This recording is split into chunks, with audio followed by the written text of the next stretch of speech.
voted in favor of Tom. I'm unaware of anyone voting against him.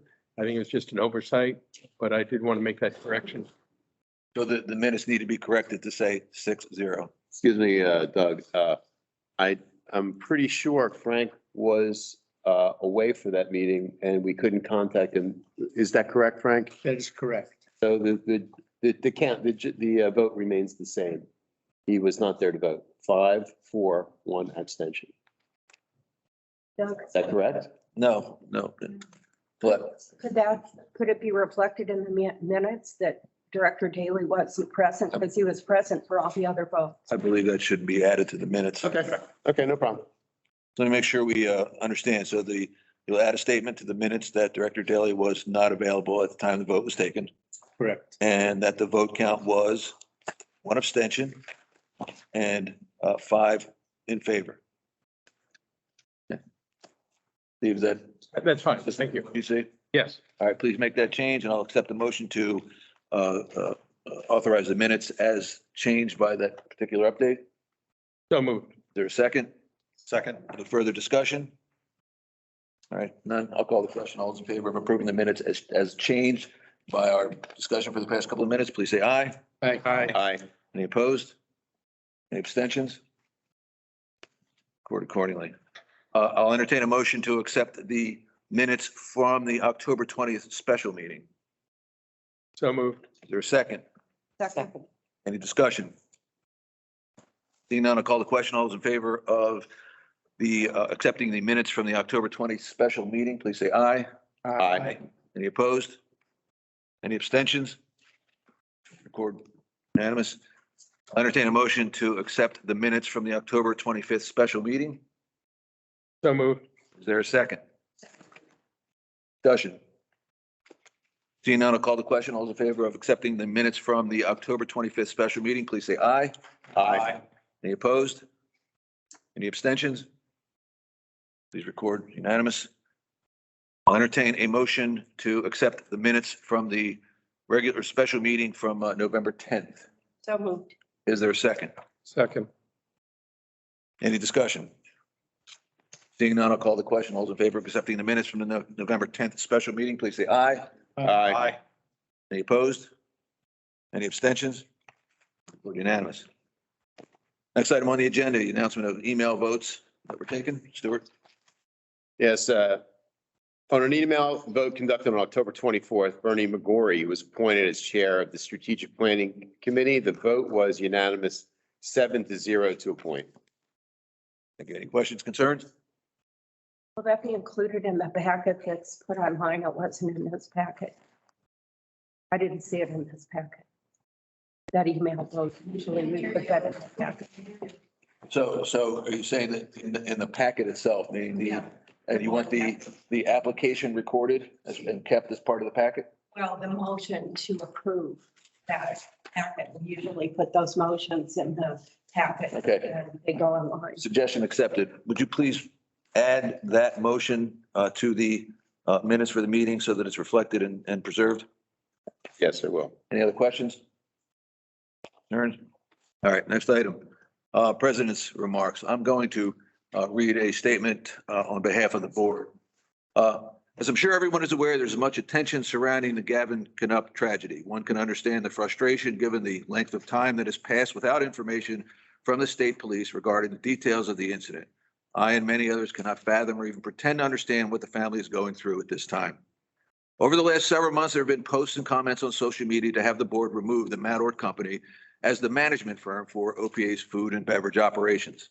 Recently, there have been a number of emails sent to the directors with the same recommendation, along with calls to boycott OPA amenities and veiled threats to the board if no action is taken. OPA has a business contractual relationship with the Madort Company that involves specific obligations by both parties. At this time, there is no consideration for changing that relationship or the end date of the contract. It is the obligation of the Ocean Pines Association Board of Directors to base any decision to do so on the business interests of the association.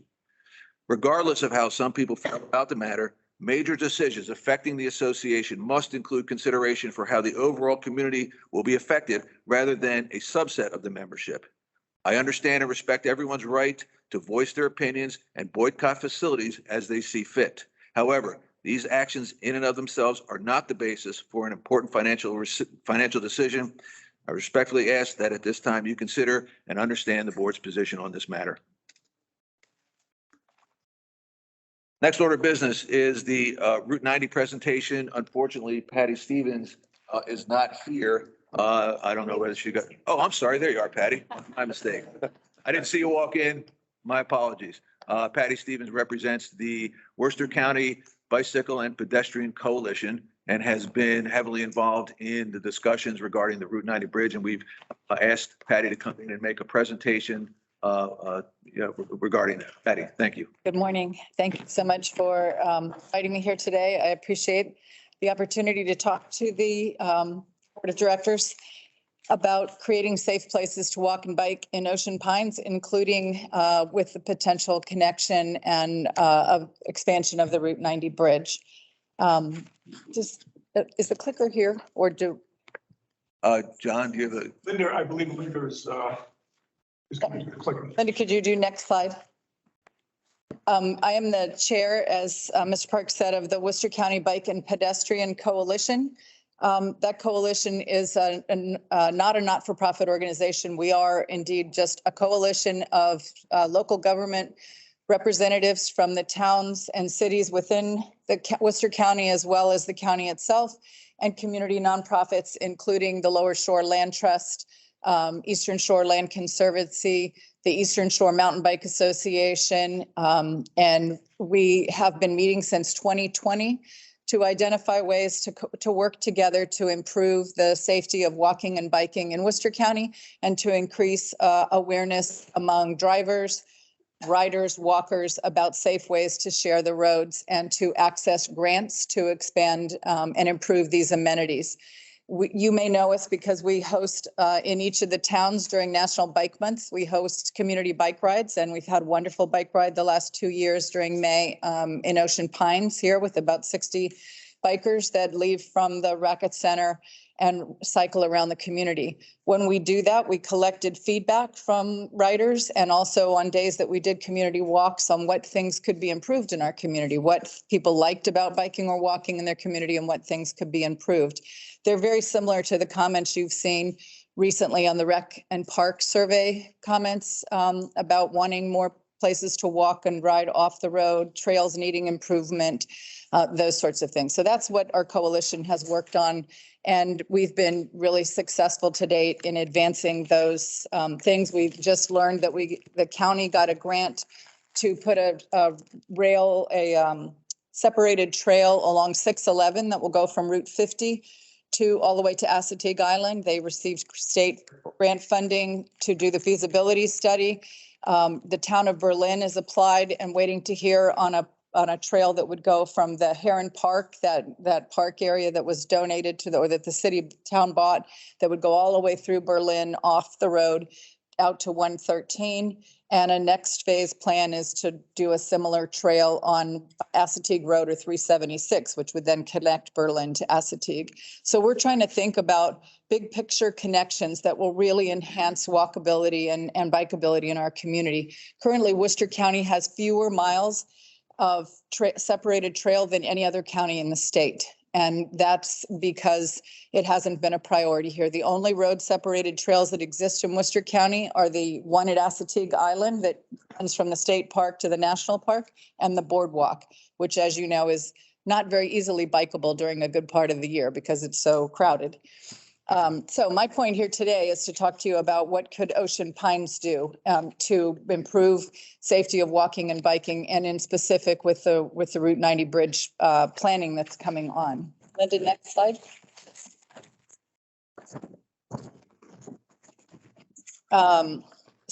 These are some of the things I just mentioned. I should have advanced the slide earlier.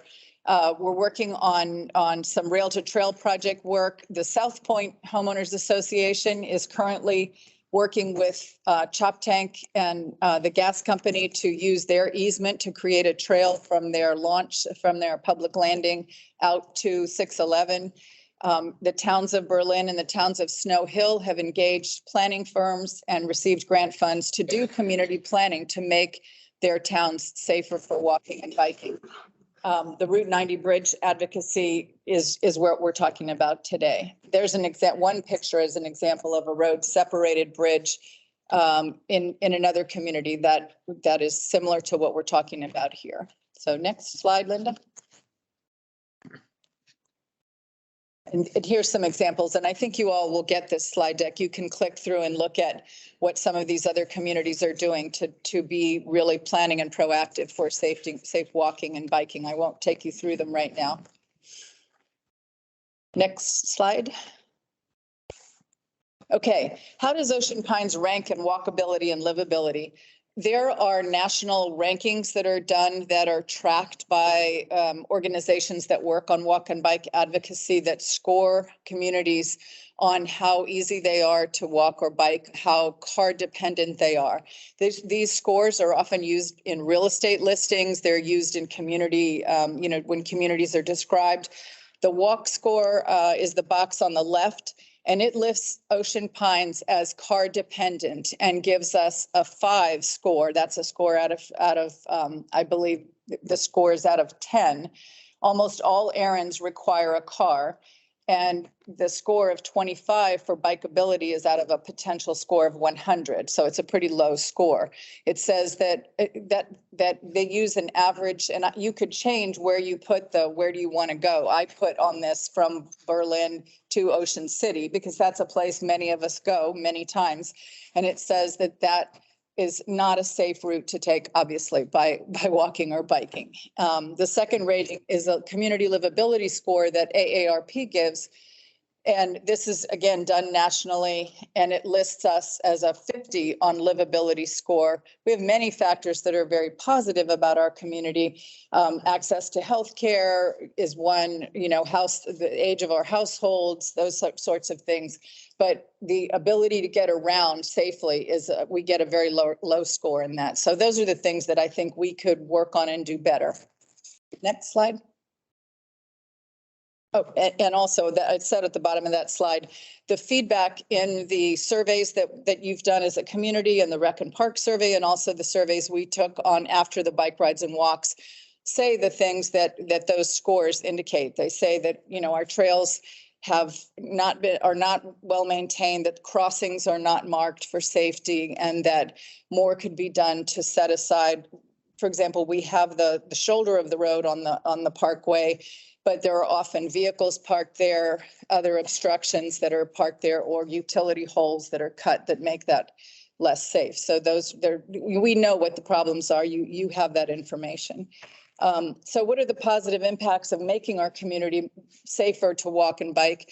Economic impact, communities that have invested in safer walking and biking and made connections have seen tremendous economic impact. That would obviously not just be for Ocean Pines, but that would be an effort that Worcester County would participate, and they are part of our coalition. An example is, if you know the Great Allegheny Passage Trail, that's the trail that runs from Pittsburgh to Cumberland. It's about actually the total is 150 miles.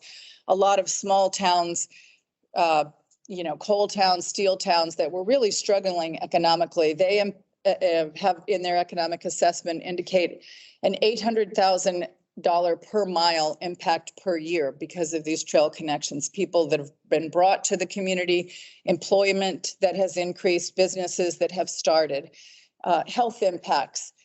The health impacts, the Somerset County got their grants for their trails through the CDC because the CDC recognized that Somerset County had poor health outcomes, obesity, high blood pressure, diabetes. They invested in that trail development, and they've already seen positive health impacts. We have a community that could benefit from this. AARP's theme is, if it's safe to walk and ride when you're 80, then it's that road or route will be safe for an 8-year-old. And we want a community that's safe and healthy for people, whether they're 8 or 80, to be able to get around. And finally, environment. If we have having safe places to walk and bike reduces traffic congestion, it preserves open space. It preserves green space. So for all those reasons that other communities are doing this, we should think about this. And the Eastern Shore communities around us are developing these trails, and including their homeowners associations and their town governments. The links to this study is at the bottom of that. Next slide, Linda. So this isn't just a crazy idea that I thought up. This is actually federal law and state law. The guidance that has come out from the federal government, I cite U.S. Department of Transportation guidance in the newly passed bipartisan infrastructure bill, says that anytime under law a state replaces or rehabilitates a highway bridge deck, they must include biking and walking access. Federal money is available for the planning, and just last month, $18.4 million was distributed to 23 states for projects like adding bike and pedestrian access to bridges. So there's federal money to do this, both on the planning side and the construction side, and other places are getting it. Maryland State Highway Administration Design Guidelines, Chapter 7, all newly constructed and reconstructed bridges should accommodate bike and pedestrian access where it's appropriate and feasible to do. It is SHA's policy to provide sidewalks and shoulders on both sides of the bridges where bicyclists and pedestrians are permitted to operate. So the kicker there is if you can already show that people can bike and walk on each side of your bridge.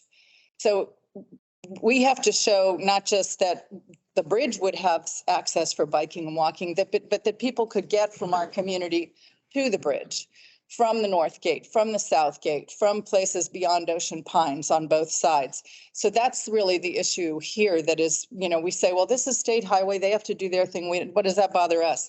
We have work to do here to make it possible, if indeed they do go forward with this, to get it ready for us on our side, which will benefit our community regardless of whether the bridge creates a bike ped passage. So next slide.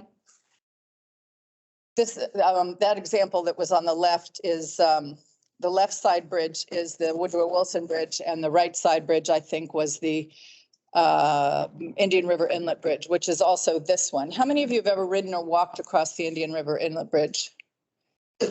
Have you? It's gorgeous. It's a big, wide 12-foot route. You can easily ride. You can see how many kids are spread out there. The Department of Natural Resources does guided walks and bikes across it all summer to get people to the campgrounds and back and forth. That's the kind of bridge amenity I'm thinking would be awesome here. Mr. Viola told me that he's very familiar with the Mario Como Bridge. Linda, can you click on that Mario Como Bridge link that crosses the Hudson River? I spoke to the bridge project manager for this bridge. He told me that they have 800 to 2,000 users daily, equally divided between walkers and bikers. And maybe that link won't. Will that link open, Linda, the Mario Como Bridge link? Open in Teams. It may not. If you get a chance to look at it, it's awesome. They have 6 bridge overlooks. When you think about our beautiful bridge, and it's always breathtaking to me to cross that, our own Route 90 bridge, with the boats out in the morning. The Como Bridge actually planned overlook stops along the way. So they're bump outs where people can stop, enjoy the look at St. Martin's Island, enjoy the look at the river, enjoy the look at the bay as they go over. They've actually planned that as part of their overlook and amenity for their community and for the visitors that it attracts. They had so much traffic on that bridge that they actually built out in a further grant, a parking area with a bathroom at the bottom of the bridge, because so many people were coming to do that bridge walk that it was impacting the local communities. And they said, help. So you're familiar with that, right? Yeah. Went over that bridge for 40 years. My family used it. It's gorgeous. Walls ties in, you get it here. Yes. Okay, great. Next slide. Okay, this is an example. The Indian River Bridge, from the very beginning of the planning in 2002, the consideration for safe pedestrian access was part of the planning process. The state park was involved, the communities on either side were involved, and it's now very heavily used. Next slide, please. So the other communities and I looked at, when you look at that slide of all the 6 bridges I cited, I talked individually to the project managers of each of those bridge projects and asked them, how did you get this bike and pedestrian process? And they said, we engaged early and often with the transportation planners, the state officials, and our elected officials to make known that we wanted this amenity. Secondly, we created and maintained bike and walk trails between the bridge access points and the activity centers. I put some examples on this map in our community, the red lines. One of them, the red line that goes from the left side to the right side, is actually an existing trail on the easement parallel to Route 90 that runs behind homes between the ditch and the Route 90. It's not current, I wouldn't currently call it an actual walk bike trail. It's a utility easement that people walk on. It's really not bikeable, but it's a designated space and an access lane that would get us about 2/3 of the way, and could be extended further. That's a great start and could be part of the conversations with SHA to say, we think we have an access point that could be used in planning this part of this. It would save them effort and give them a piece of land to think about in this project. The other piece is the other red line that goes from Southgate to Northgate. And I just drew it in a straight line. It obviously wouldn't be a straight line.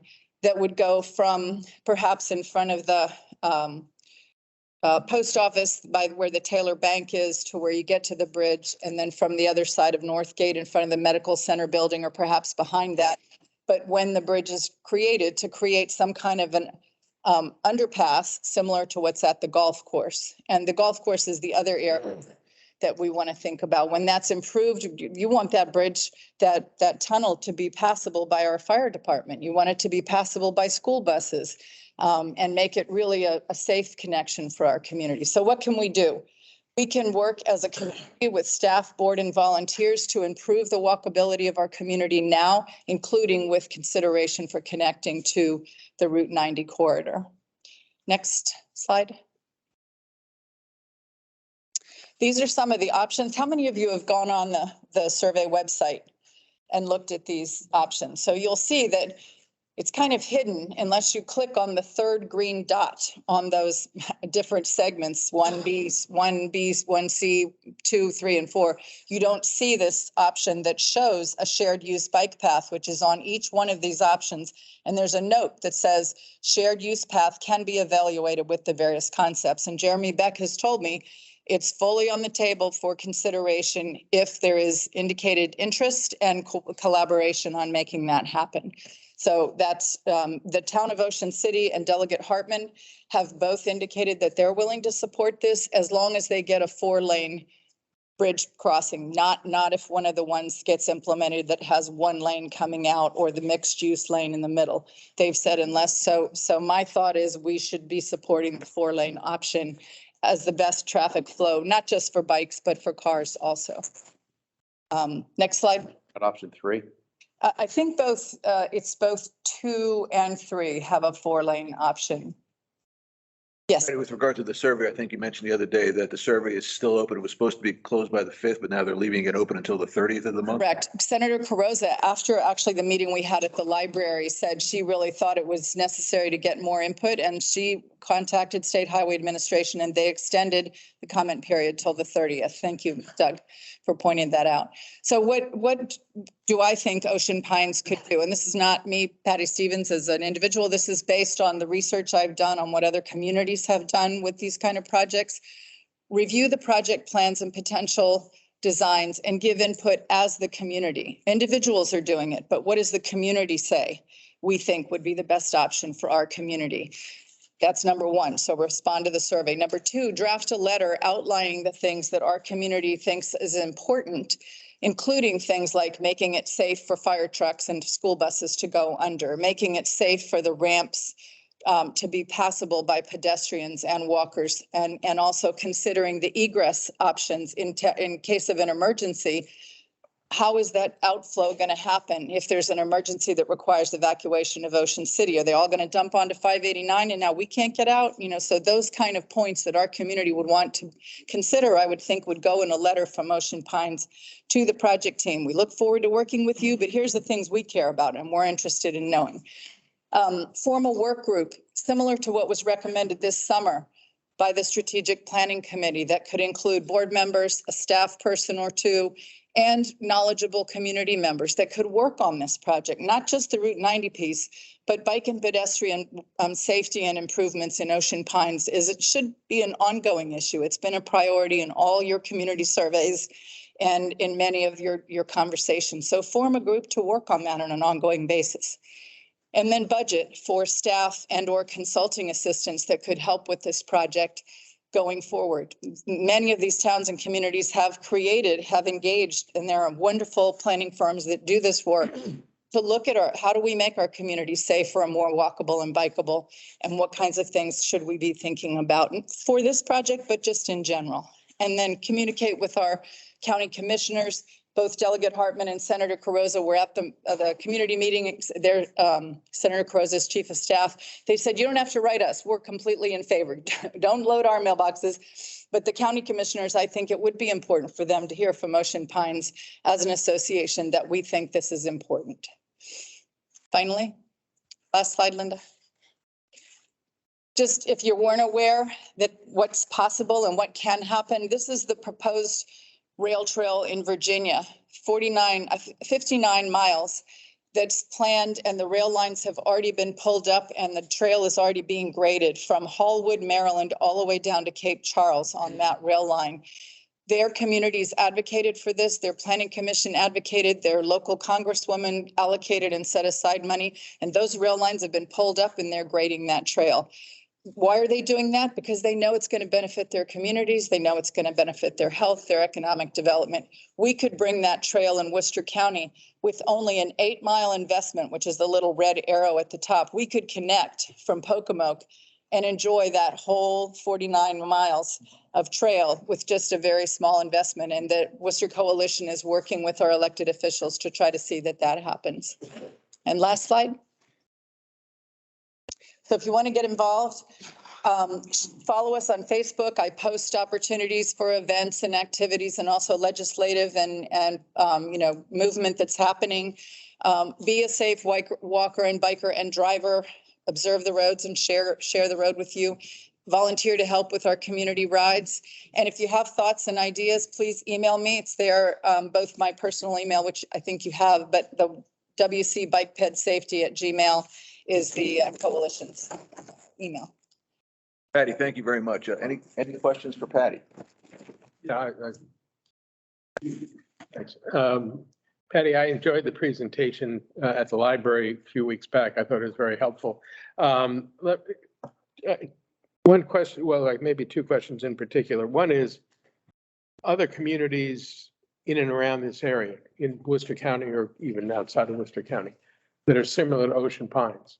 They are aggressively moving on bike and walking paths within their communities. Yes, the one example I can give you in Worcester County is South Point Association.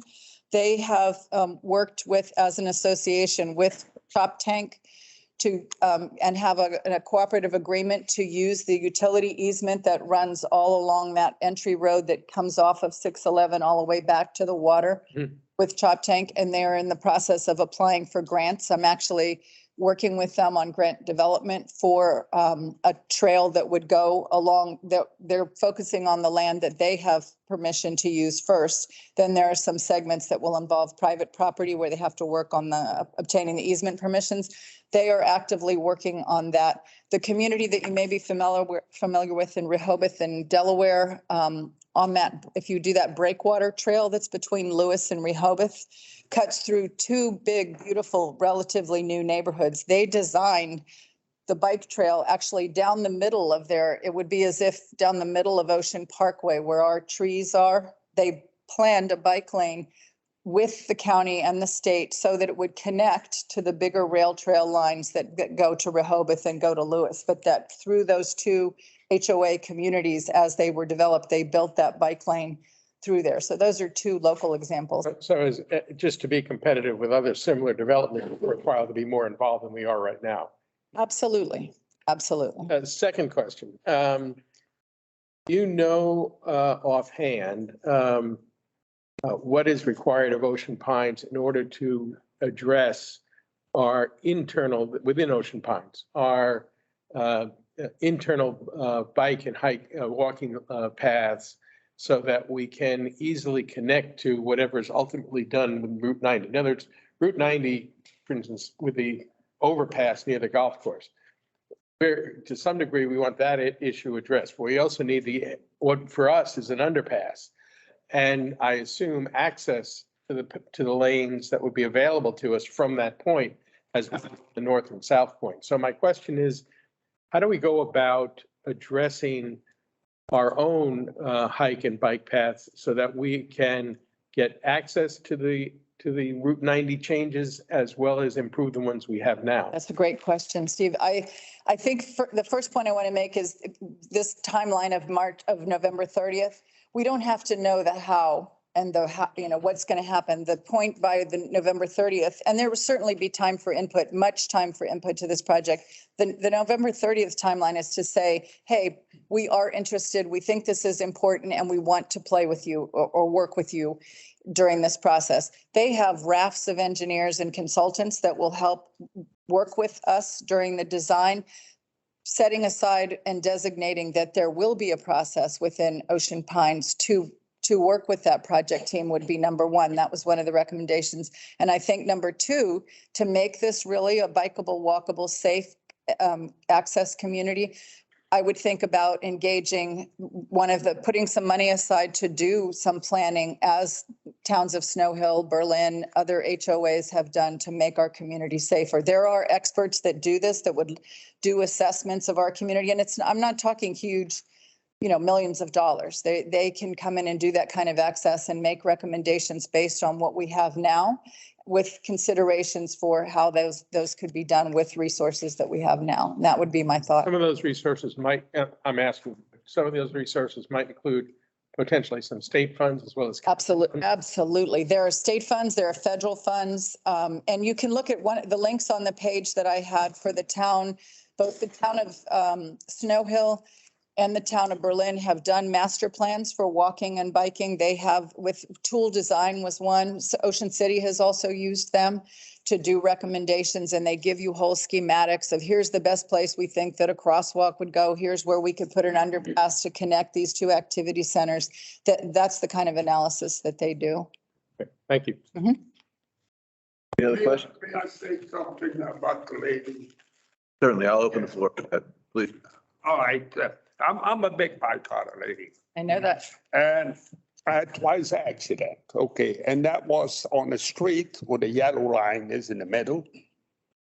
There's no shoulder. Right.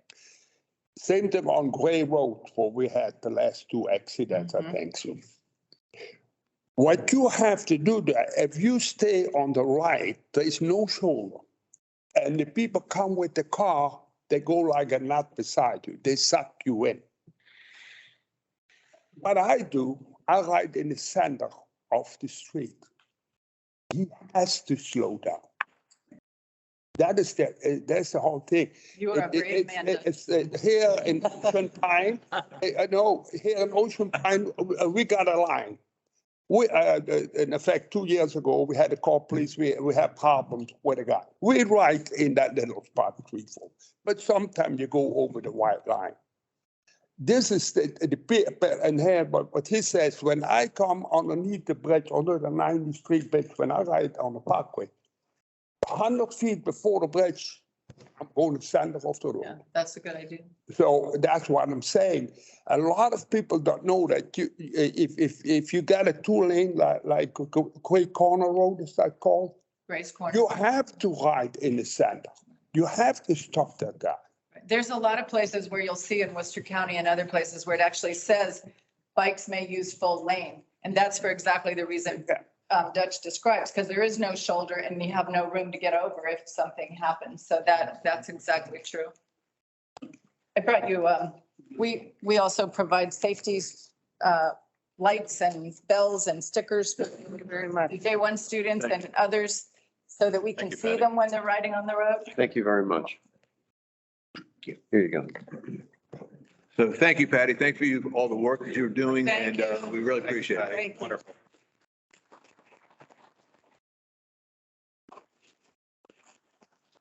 Our next order of business is the jam report. John? Thank you, Doug. Just before I start, I just want to say, Patty, first of all, that was probably one of the best, right up there with most constructive initiatives I've ever heard. You certainly did a very good job on the team. You definitely articulated the difference between the county and the state. When you're looking, Ocean Pines, I totally agree with you, and I'm glad you have that distinguished. I know Doug and the board was looking at an endorsement letter. I will go forward to budget and finance next week. What possibly we can do with what approval. So look at this week. Thank you so much. Great. All right. Let's start initiatives. Turn the page so you can see how autumn and festive motion. First slide. Okay, so these are the initiatives I'll talk about today, the ones that are right up there and most important. Turn the page. All right, so Northgate Bridge, we've been talking about that. I was tasked to do whatever I can on there, and I think we've done some good stuff. Right now, last time I talked about it, is flower bed, right? The guard shack was taken down. You can see the team is already working on it. I believe they're doing a very good job working with the garden club with this also. The estimated cost, a little less than $5,000. The team, you can see they're well on their way. So we're in November, December for completion. And that'll be a seasonal guard where the garden will go in there, put different types of flowers, right? The outside wall trim, I don't have that yet. We're working on it. We're planning it. Frank Brown's done a lot with us. I always appreciate that. Yes, the estimated cost for that is 10 to 15,000, probably be in the spring. So kind of give it a finished look. I know some of you have emailed me, yes, where the lights were put in. Maybe it's a little not the best right now. That will all be taken care of with the outside wall trim finish. Northside pond fountain, I am going to go to budget and finance and obviously the board is the spring. I'd like to recommend putting another fountain there to balance it off between the two ponds on each side of the bridge. So that's what we're doing to increase beautification of the bridge. Turn the page. All right, roads, paving roads, very important. We've done a lot. We have a program. It's all part of the strategic plan. The strategic plan is available for anybody that wants to observe it. You can come into the admin building. We have hard copies. I believe it's also on the website. All right, approximately 3 miles. That's what we've been going with every year. Everything's listed right there. The price this year a little more than it has in the past, obviously with inflation, rising costs. So it's about $363,000, approximately 3 miles. So you got approximately 84 miles, 3 miles. I think we're right on track. We do grade the roads, and we've addressed the ones that are in the worst shape. Arrows and crosswalks, we're obviously working on that. We did all the striping. I got a lot of positive feedback, the type of paint, reflective. We did what was recommended. The next one I got was the arrows. So we're working on that. Need a couple of weeks. Estimated cost around $5,000. Turn the page. Okay, drainage. I've talked a lot about, and the team has done a lot, and the board, the constructive board has approved a lot of drainage over the last several years. This year alone, we're probably going to do well over $600,000 in drainage. I've talked to you about the primary pipes. We spent about $400,000. We had a new type of liner system that saved us a lot of money. We got several years of that now in place. Now we're looking at secondary pipes that haven't been addressed in 30, 40 years. And here's our plan. So we're already spending somewhere around $40,000. 2 of them are complete. We got 1 more that'll be worked on soon. These are the ones that were emergency. Page. Okay, so this is kind of left over, and I know some of the homeowners there, and I've gotten to know them well. We did have some time lapse on this. Obviously, you can see on the right, I tried to capture why and what happened. So you can see on the right that concrete is really a piping system. It had to be designed and built. It took time. The reason is obviously the elevation there and the closeness to the top of the road and the impact. So this had to be built, and it's being put in. It should be completed. There should be blacktopping over the next couple of days, a week or two with the weather. That is all the costs. And again, like I said, we've probably going to spend about $600,000 what approved construction of your assessment, our assessment towards drainage. Page. Back in sports. lot going on in racket sports. I've updated the association and board, and we've spent money updating all those courts, renovating them, building new courts across the board down here. We've done renovations. Just go down there and check it out. It really looks nice. The memberships are up. We did just do some work that came in from the racket committee, some, I guess, individuals. So we put in a flagpole, $2,500. That's there, it's in. And the HVAC system, apparently, there was a lot on that. I guess when we first did this building, over the years, we said, okay, it's a 3-season building, and the HVAC system that was in there was to accommodate that. I did get a lot of feedback, a lot up and down on this. We will now have a system that could definitely handle extremes of the winter and or the summer. So we put that in, it's about $6,500. I just want to say, I've been down to the racket center.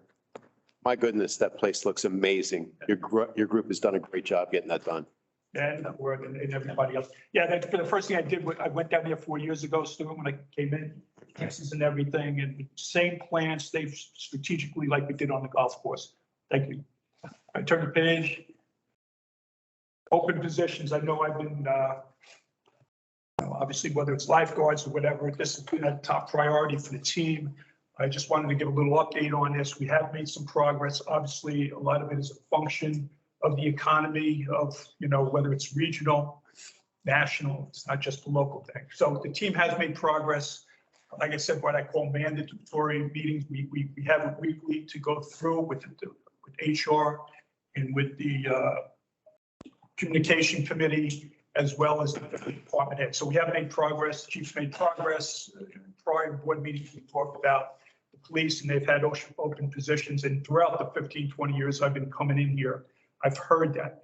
So they do have 2 recruits ready for the academy in January. He has 2 slots. He's telling me they're filled. So he'll be able 2 out of the 4 positions he'll have filled in June with certified police officers, right? And I believe that once the other positions open up in the academy, the chief and HR will be able to fill that. So good progress there. Obviously, what we did as far as the take-home cars, we've increased the salaries. The proposed budget for next year, I will have a piece in there to address pensions. Hopefully that gets approved. Aquatics, yeah, this is a big one. Recently hired 2 lifeguards, 2 swim instructors, reached out to local swim teams, clubs, and will hire and train starting at age 15. So we do have a whole list, and there's a lot more than this of what we're doing and how we're approaching all these open positions.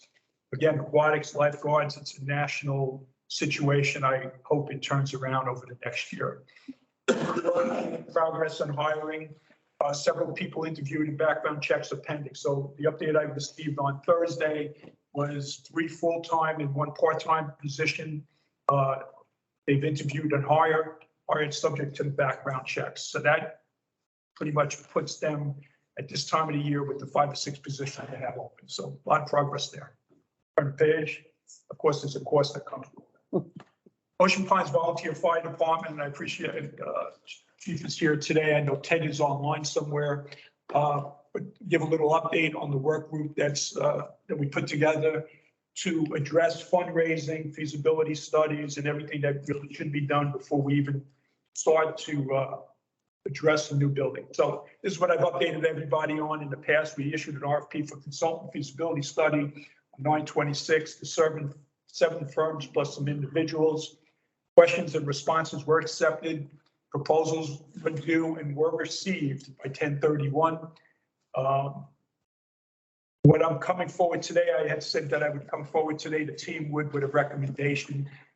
We need a little more time to evaluate. This is not a showstopper. This is actually a good thing. We have gotten some really interesting information at the end, and we just need a little more time. I probably don't even need the team doesn't need the 30 days, but the team recommendation for today, Doug and the board, is to give us just another 30 days to come back to the board at the next board meeting on 12/17 with the recommendation, which probably will be solidified the next week or so.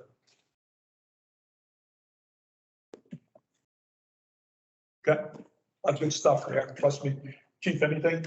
No, sir, you covered everything. Yeah, I know Ted's online and I don't think they can talk, but I can tell you Ted and that team is fully motivated, can-do approach. I've said that before.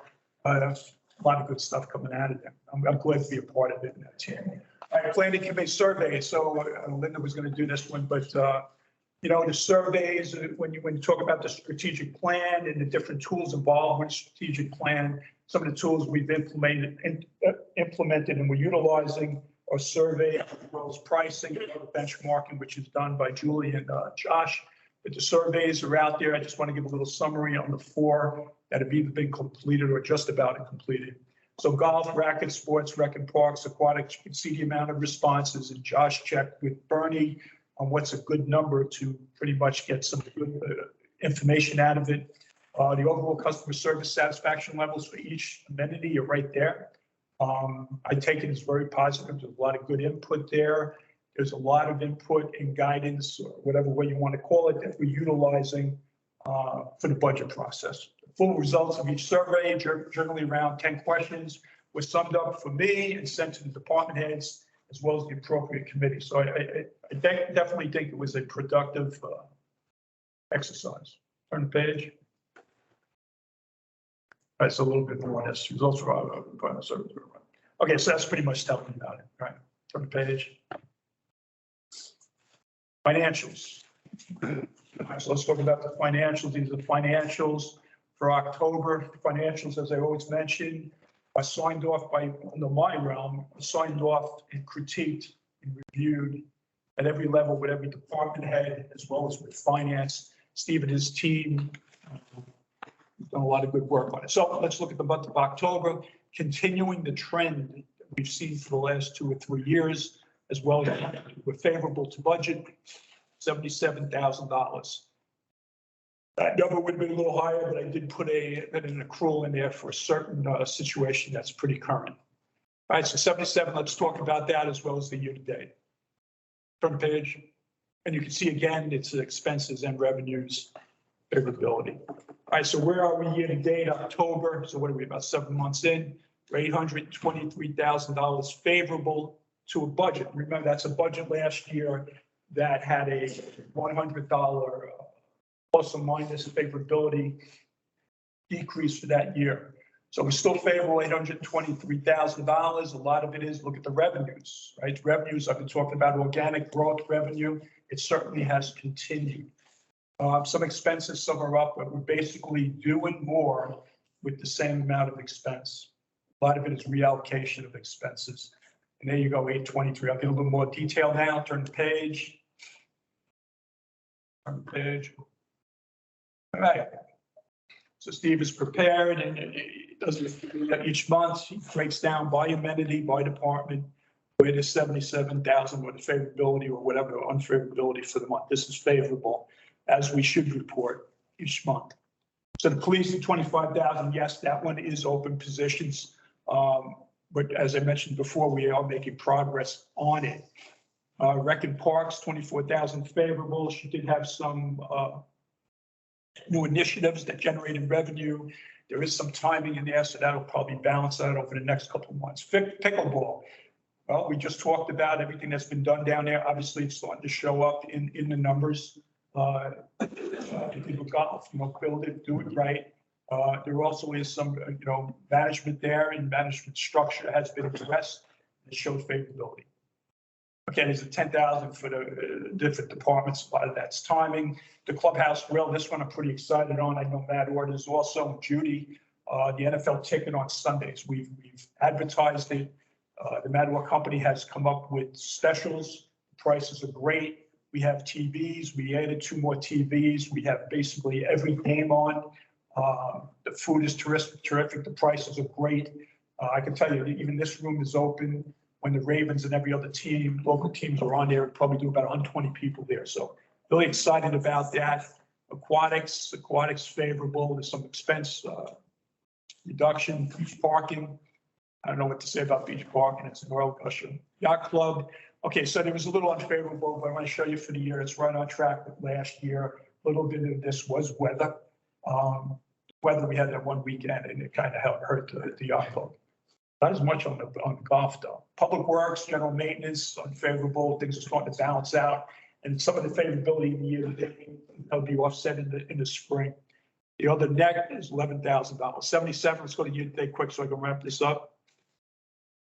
Turn the page. Turn the page. Right, 823,000, led by golf, 183,000. Can you just go back one page, please? Thank you.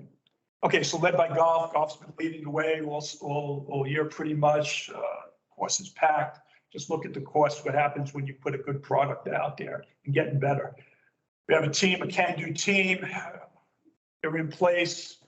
Aquatics, 126,000 is favorable. There was revenue increases from the budget as well as some expense reduction. Yes, we had closings, but quite honestly, based upon the situation, kind of from a business standpoint and an amenity, but others will disagree. We kind of hit a sweet spot. But we are working on it, and our intent is to try to keep all those pools open.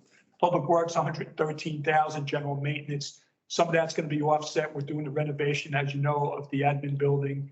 A lot of that's probably going to be shifted to the spring. Yacht Club, like I mentioned, we are favorable for the year. The police, open positions, rec and parks. I talked about that. Rec was pretty much everything else there. 823,000 to the favor. Okay, great. Big numbers. All right, so this is something that I've included since I've been here. This kind of gives it all perspective. So we've always looked at the P&L, which we're supposed to do. The treasurer will talk to you about cash, and cash is up.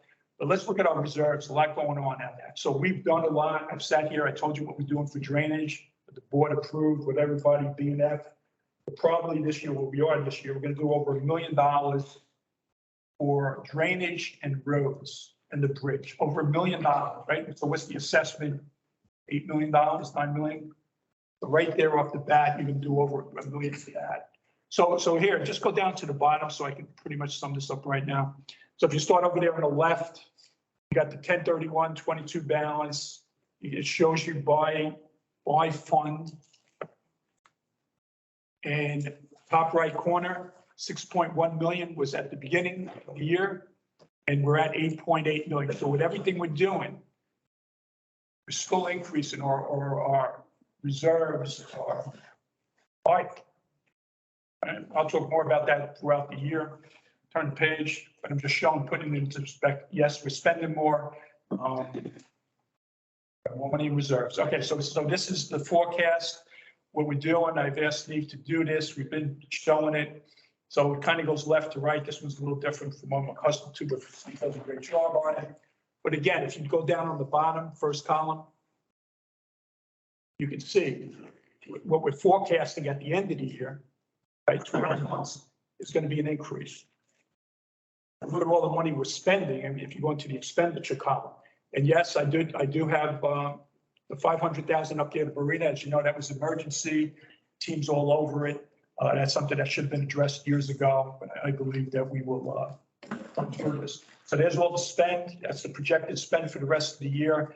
But, you know, your reserve balances still moving north and positive. A reflection of favorability, a reflection of management. Turn the page. Okay, Monica. Hi, thanks. As of October 31st, the association had approximately $16.7 million in cash. The cash amounts increased $900,000 from the same time as last year. Cash decreased $700,000 from last month, September of 2022. The association has 11.1 million invested in CDRs. The remaining 5.6 million is insured cash sweep, money market, and other operating accounts. The association can expect an upward trend of the interest income realized due to the rates continuing to increase. Monica, thank you. Our next order of business is public comments. I will open the floor for public comments. Please be reminded that you want to make a public comment. Please state your name and your address. The floor is now open for public comments.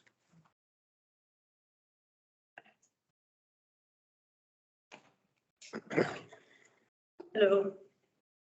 Hi. I'm a full-time resident of Ocean Pines, Becky Vale, 866 Ocean Parkway.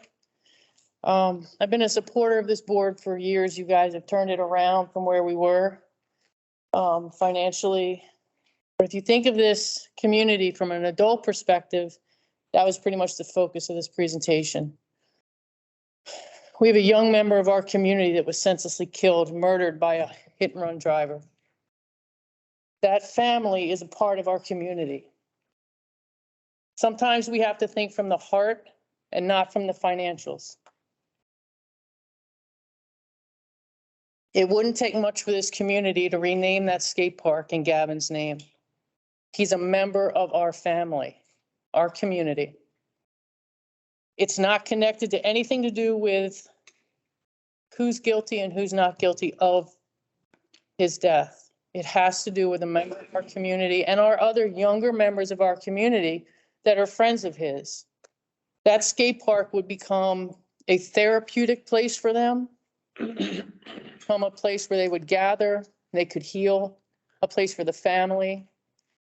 The way this was handled so far, from what I've seen in social media, was a complete failure on our part as a community, and it's not hard to fix it.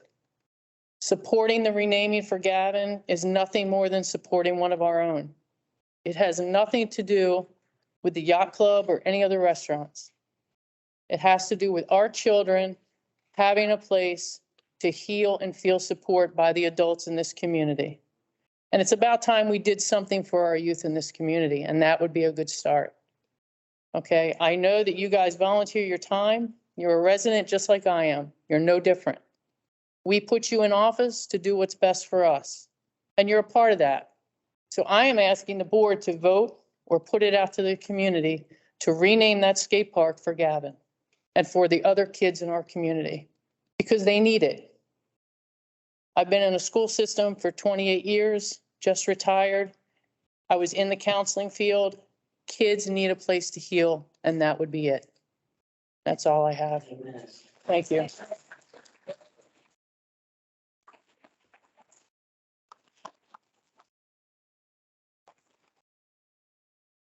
Thank you. Other public comments? Hold up, also 12th floor guy. I just came this morning and our police was standing there and I had a card. I don't got a card. I've been here 30 years and that was the first time that they stopped me that I have to have a card. What is that card? Why could I not come in and show them my driver's license? I cannot fight the police. He has to do what I told him to do.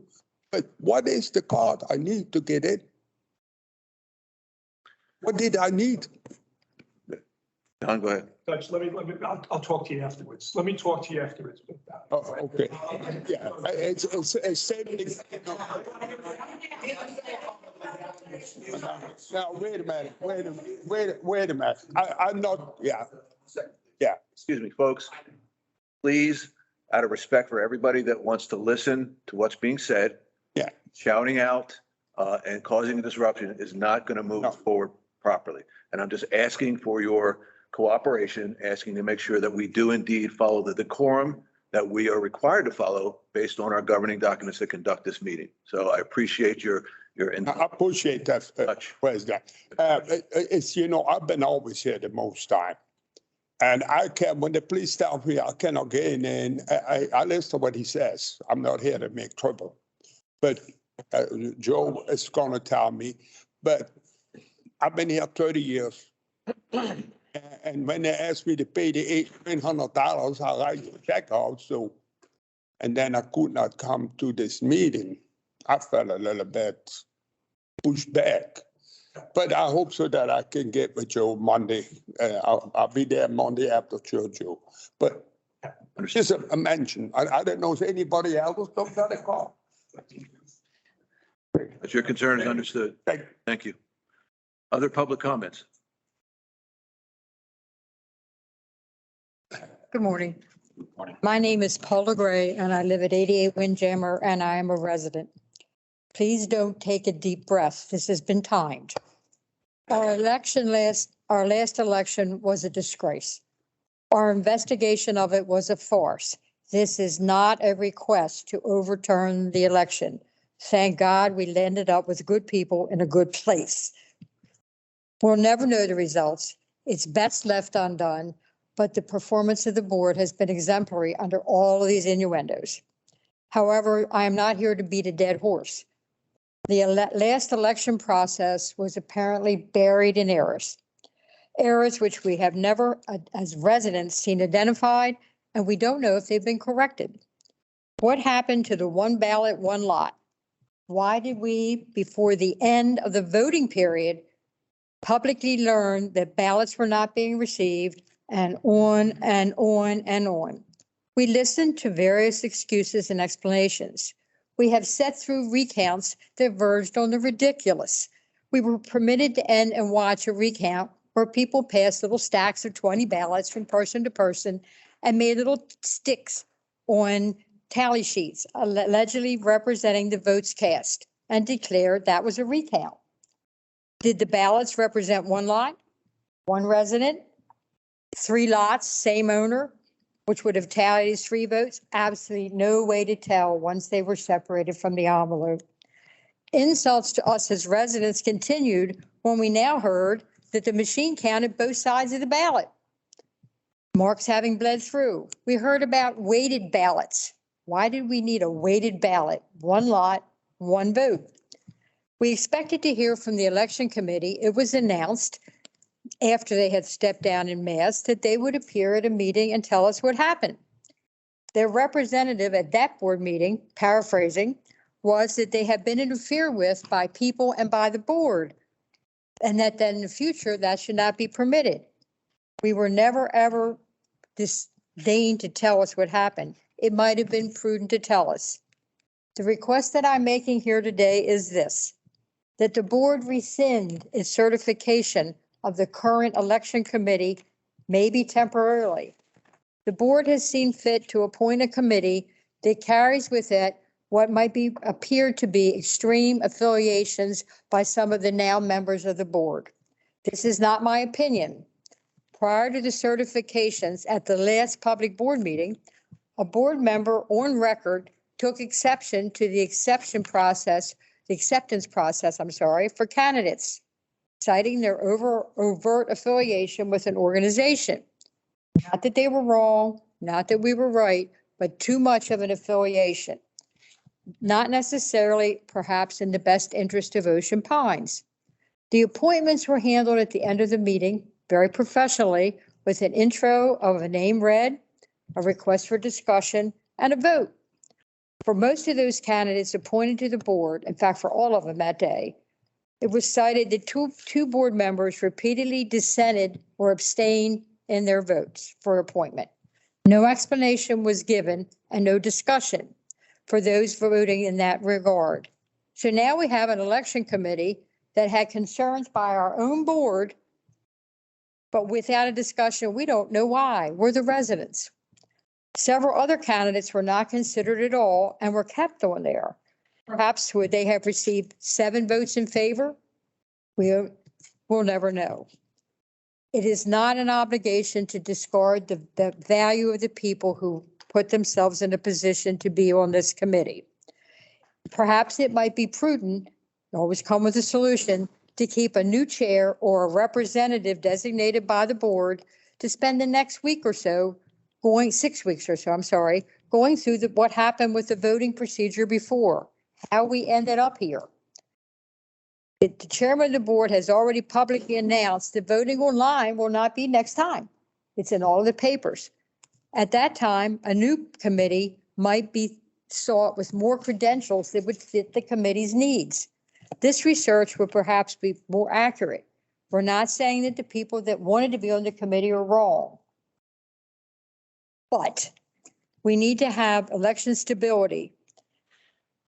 People put in place and with a comment by a board member, sorry to paraphrase you, that they might be too much of an affiliation, might even unintentionally, while working with the new board, have vested interests that are not shared by all of us out here. We need to clear this up before the next election.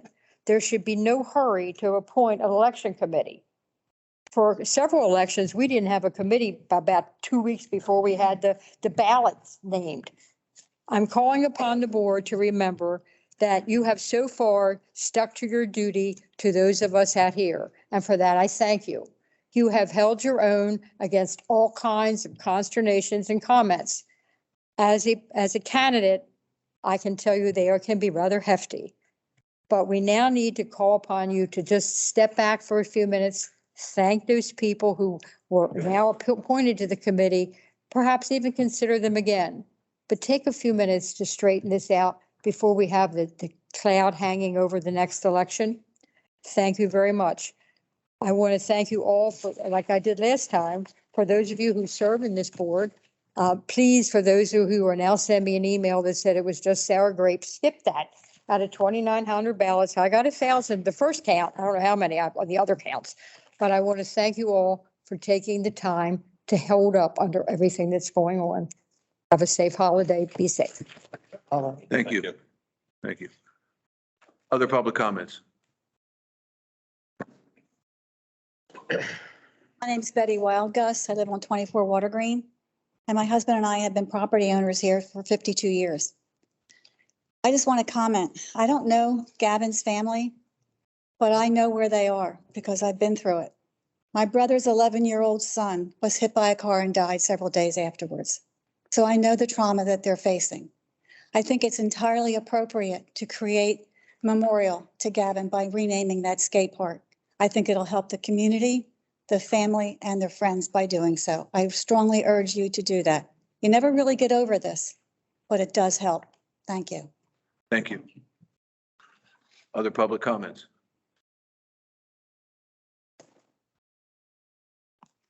Good morning, Ray O'Brien, 88 Windjammer. I'd like to bring up a subject. I hadn't heard anything. What was your last name? I'm sorry. I can't. O'Brien. Okay. I'd like to bring up a subject I hadn't heard anything about in a while, and that's the short-term rentals. I understand there was a move afoot to have a referendum, everybody vote by district whether to have short-term rentals or not. When I bought into this community 6 years ago, it was the Ocean Pines community, not Section 6, not Section 5, not Section 4. All right, I live in the North Gate. I have 8 people on my block that are part-time owners. One person I haven't seen in a year. For whatever reason, they don't come down. What my gripe is that I don't even know what district I'm in, number one. Number two, I might be in a district that votes no on short-term rentals. What happens if, quote, a realtor happens to have 5 or 6 rental properties in this section? Do they get grandfathered in? If they get grandfathered in, why even have the vote?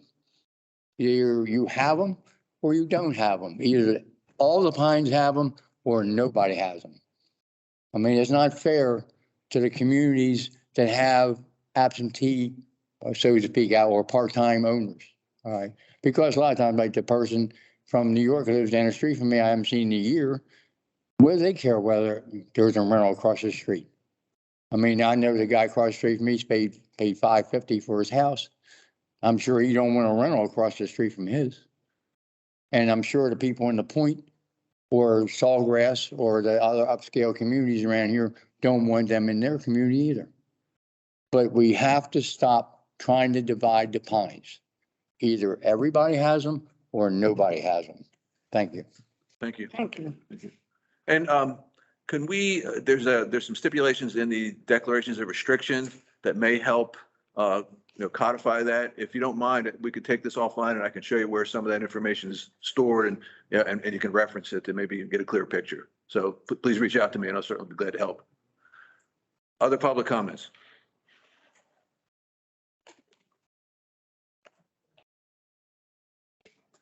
Mark Thomas, 1132 Ocean Parkway. First of all, I'd like to thank the board for all they've done. I understand this is a very touchy subject. The Gavin cannot, I'm for something being done. I know it takes a while to get things done. I remember some gentleman wanting some type of bike park or whatever. That was 10 years ago. That still hadn't been done. I mean, there's things that it take a while to get done. There's not one single person that I know that doesn't want justice for Gavin. Okay.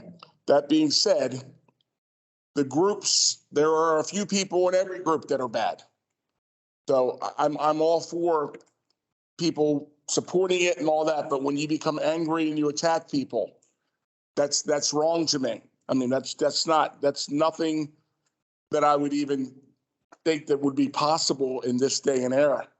I don't understand that. I mean, I understand how the people are angry and hurt, and I understand the family. I mean, I'm not in their shoes, but you know, I had a father die, hospital era, and I'm beside myself from that, but I just didn't go off the deep end, but everyone does things differently. I think something should be done for him, and I don't know what it is. I mean, a park, I mean, a bench, I mean, anything. I think something should be done. I think maybe a foundation day, something of that nature. I mean, but some of the anger that's going on here is not working out. As for the card issue, they told me 4 days before that I needed a card. I'm excited about that. Reading some of these posts, I didn't know what I was getting into. Someone could come in here with an ID from 5 years ago, and there could be some violence. So that was very concerning. Another thing is very concerning to me that some past board members are on there saying that you all are corrupt and election fraud and all that. That's got to stop. You lost. You know, you lost. It's over with. You know, so let's move on. You know, let's move on with the new board. I mean, nobody wants to hear that every time we have a meeting either, that we have more election fraud. I mean, that's sounds like the guy that lost last time. Let's see, we can do, the board's done a great job. Matt Orr made a mistake. He apologized. If it's good enough for Jesus, it's certainly good enough for me. You know, and I was very upset with that statement, but people make statements to protect people or that they know and they love. But then later on, they realize it was a mistake and they move forward.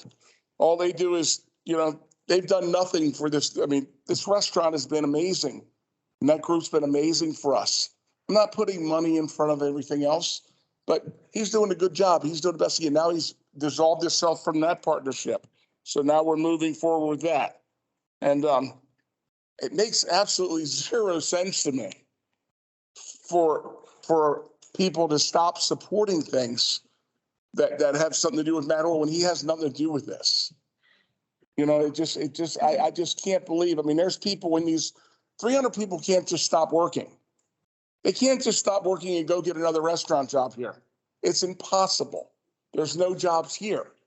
So I don't understand how we expect them all to quit these jobs and this just to show everybody. And I mean, there's people there with their single parents working. Like I was a single parent working. I can't go get another job. If you work 2 jobs, you got to keep feeding your family. Christmas is coming. So that being said, I really appreciate you all doing. I do want justice for Gavin. I want something to be done for Gavin. Don't know what everyone thinks, you know, about that. I know we all want justice and we all want it quickly. I think it's above. I think the state's attorney and that stuff's got to be worked out. I'm not sure what's going on and we're all upset. But I think that we could take this frustration out, not on each other and just still love and be kind to each other, but figure out what's going on. And I thank everybody. Thank you, Matt. Thank you. Other public comments? Hi, Kim Gorsuch, 6 Crossbow Trail. I just wanted to come up in support of renaming the skate park. I have a son, he's now 21, but I know when someone loses a peer, loses a friend, and the way that Gavin was killed, I think it's important. I think it would do good for this community. I think not renaming it, this community does not have a good, people on the outside, a lot of times Ocean Pines is not looked at well. And I think it would not hurt the Pines to rename that. I think it would do good for the family. I think it would do good for kids. I'm going to separate any opinions between what's going on with the yacht club and all that. We all have our opinions on that and the statement.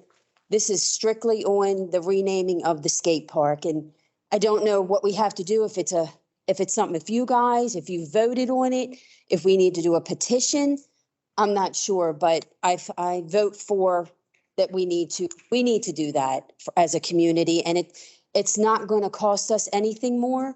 They want to come in, they want to improve it, and kids go there, his peers go there. It's a skate park. So I think we need to really look into that. Thank you. Thank you.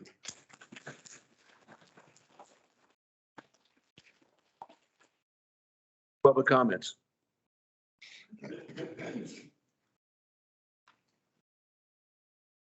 Steve Ransdell, 128 Boston Drive. First, thank you all for suffering the slings and arrows of outrageous fortune and opposing them. The pressure you are under can't be underestimated. But I'm rising to speak against naming the skate park. I know it's not even a motion on the floor yet, at least I believe so. But to say that you can separate attacks on Mad Orc companies and our amenities and our financial future and our future assessments from naming the skate park is ludicrous. It's all part and parcel. And right now we have a group of people in the Pines and many recruited from out of state chiming in and telling us how we should run our business and demanding that the Mad Orc Group do what they have done. They divested from Mr. DeAngelis. They fired the two persons that this group of bullies demanded and apologized. And the response was kiss my ass. That's what you're dealing with. Forgive my language. I do recognize that. But that was the response that you got. You offered an award named in his honor, a good faith honor to recognize the loss and memorialize it. The response was a spit in your face. We all were bullied in high school or know someone who was. And this is what happens. A bully threatens you and demands your lunch money. You give it to him. What happens? He comes back the next day and demands today's lunch money. And that's exactly what's happening here. They're demanding what they want and not what's good for the community. I do recognize and sympathize wholeheartedly with the loss of a child. And no one has ever said they don't. But you don't get what you want by demanding, threatening, bullying, cursing, doxing, stalking people who simply say, let's wait for the evidence. And that's where we are. I too would support something to memorialize a child lost, but I encourage the board to stand up and do it on our terms, what makes sense for our community, and not the demands of people from out of state, out of our community, and who don't even live here. Although some do, I acknowledge that. I thank you again for your patience. I thank you for the way my perception is that this board has bridged some of their own troubles or disagreements and come together on this. And to those who have done so, I say thank you, because there is a middle, peaceful, and civil ground. I pray to God we find it. Thank you. Thank you. Thank you.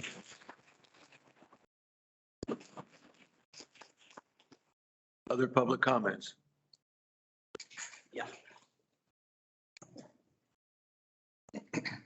Some familiar faces here.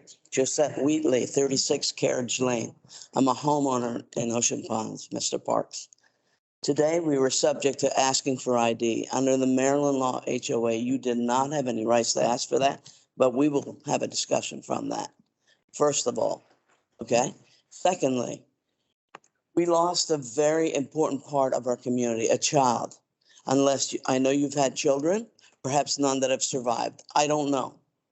But I ask all you men and Colette, Monica, I can name you all.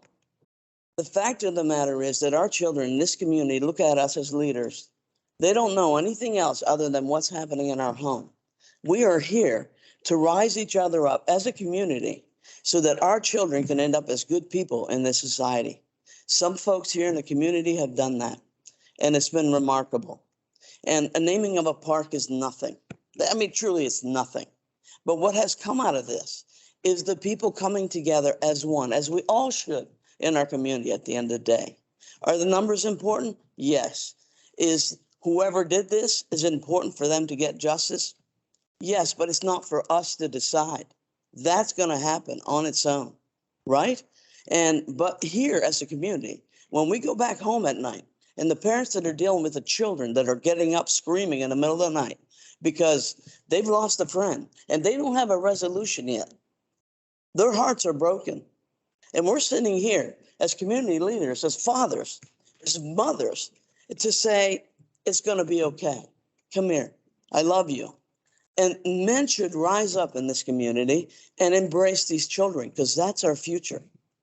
2 days after this whole event, they were all over that park.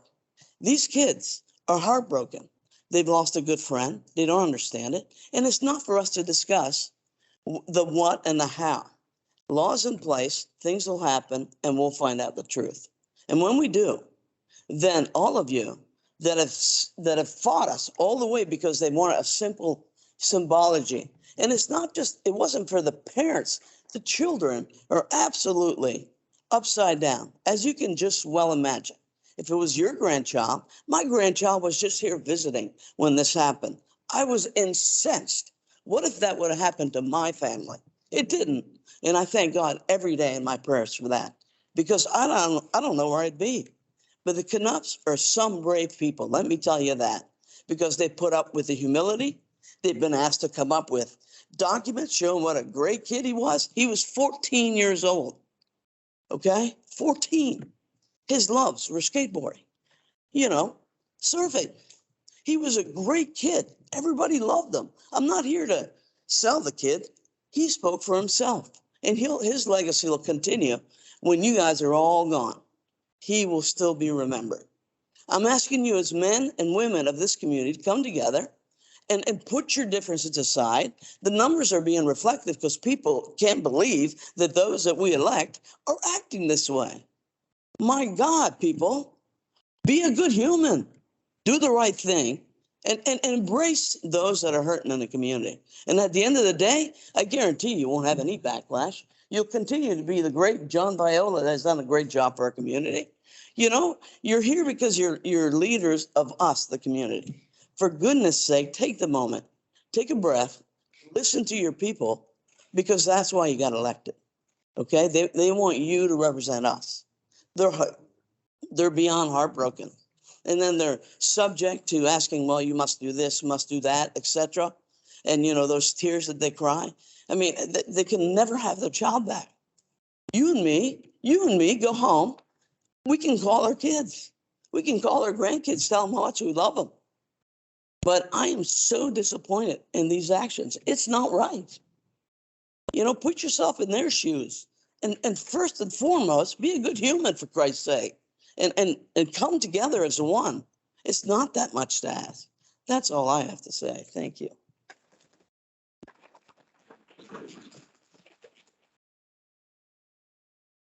Thank you. Other public comments? I'm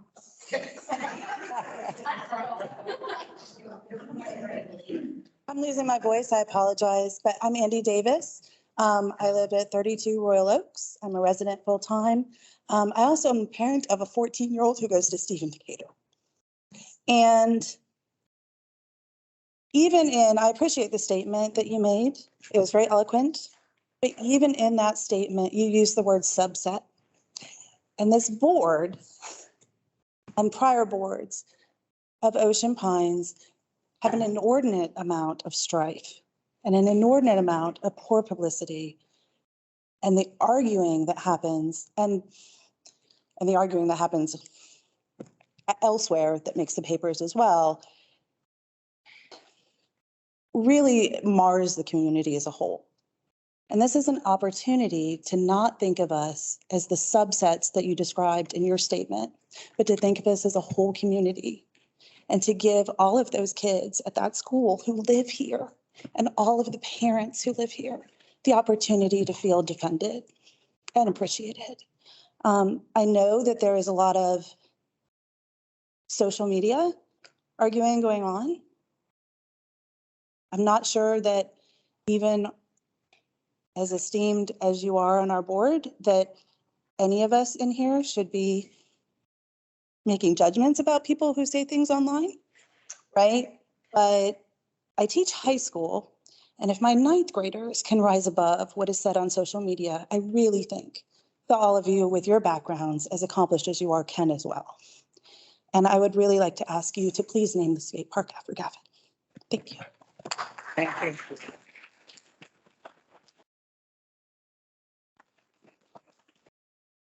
Thank you.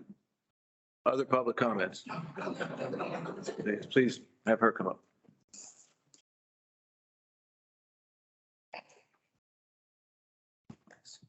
My name is Doris Nowakowski, and I live at 23 Concord Lane.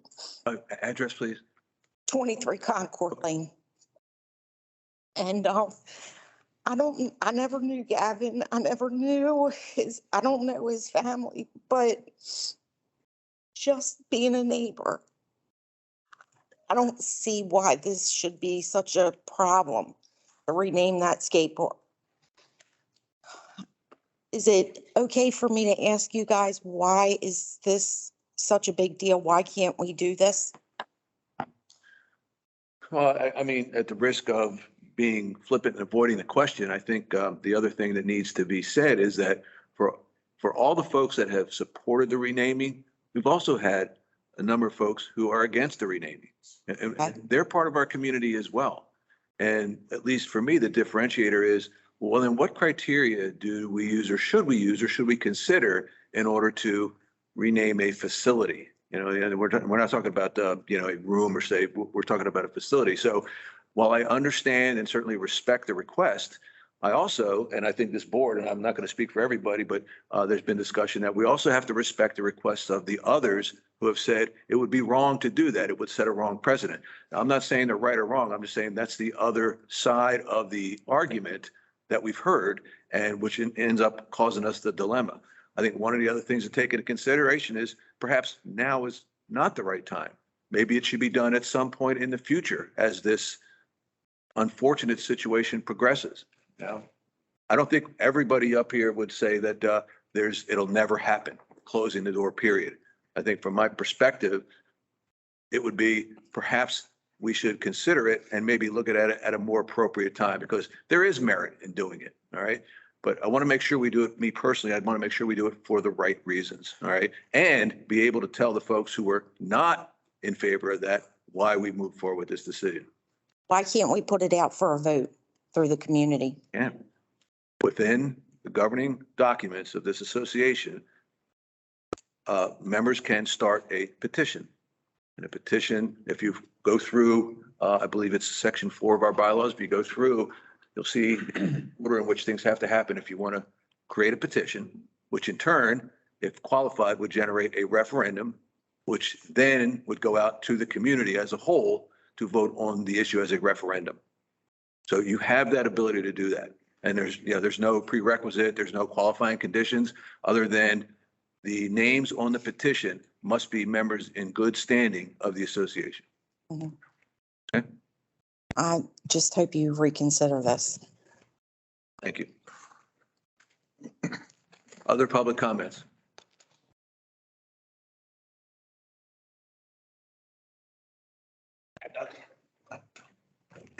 I'm just here.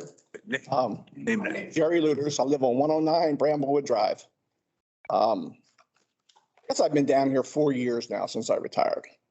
And it seems there's always something involved with the board creating my word is CF. And people know what that kind of means. And when those things happen, it detracts from real stuff that needs to be done. It's a pity and a shame that the boy was killed. And there's multiple ways of looking at that.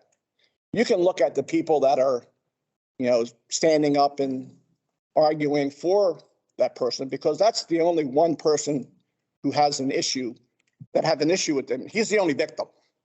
Matt Orta is not a victim. Ralph DeAngelis is not a victim. So you can look at it that way, but the only victim is Gavin and his family. And there are multiple ways to look at that situation. You can say, these people are bad for boycotting.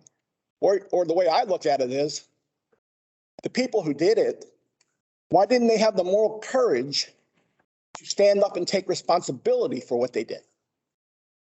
And they didn't do that. They chose to hide behind the law and the requirements not to say anything with a lawyer. So in my mind, they've created all this. They could have stopped this in its tracks if they stood up and said, hey, we did it. And this, like, if you look at Andy Reid's son, he stood up and said he did it. That's a person with moral courage. And these people don't have moral courage. So, and I think the whole divestment thing is kind of a sham. I think they told them to go away for a while. Wait till we get this all quieted down, and we'll bring you back. That's my personal opinion. But there's other things going on. Like me, my big pet peeve is the water lines in this place. The water I pay for here is the most expensive water I've ever paid for. And it is the dirtiest water I've ever had come into my house. Those things, replacing the lines, cleaning up the sediment before they get into our lines, things like that need to be addressed here. You know, so the skate park is an easy win, get it out of the way and start addressing the real problems that we have here. Because this is not a real problem. The law will take care of them. They'll eventually get what's due to them. That's all I gotta say. Thank you. Thank you. Public comments.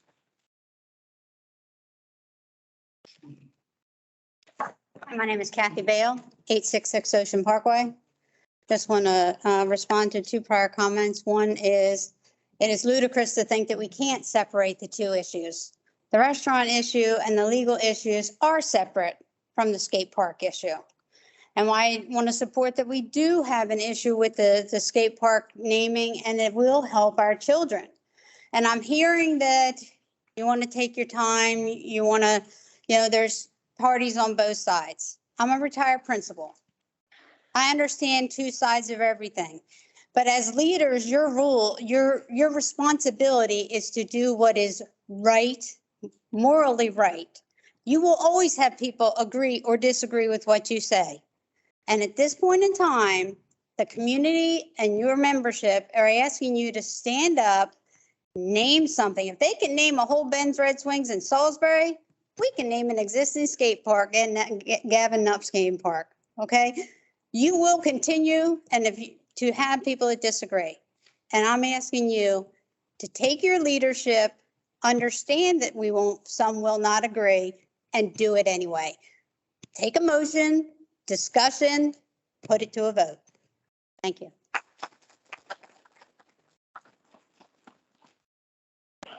Thank you. Other public comments? Seeing none, I'll close the floor for public comments. Move on to the next item of business. Capital requests. As of this meeting, there have been no official requests for capital spend. So we'll move on to the next item of business, which is CPI violations. As of this meeting, there have been no CPI violations reported. Therefore, we will move on to the next item of business, which is unfinished business. There is no unfinished business from a previous meeting.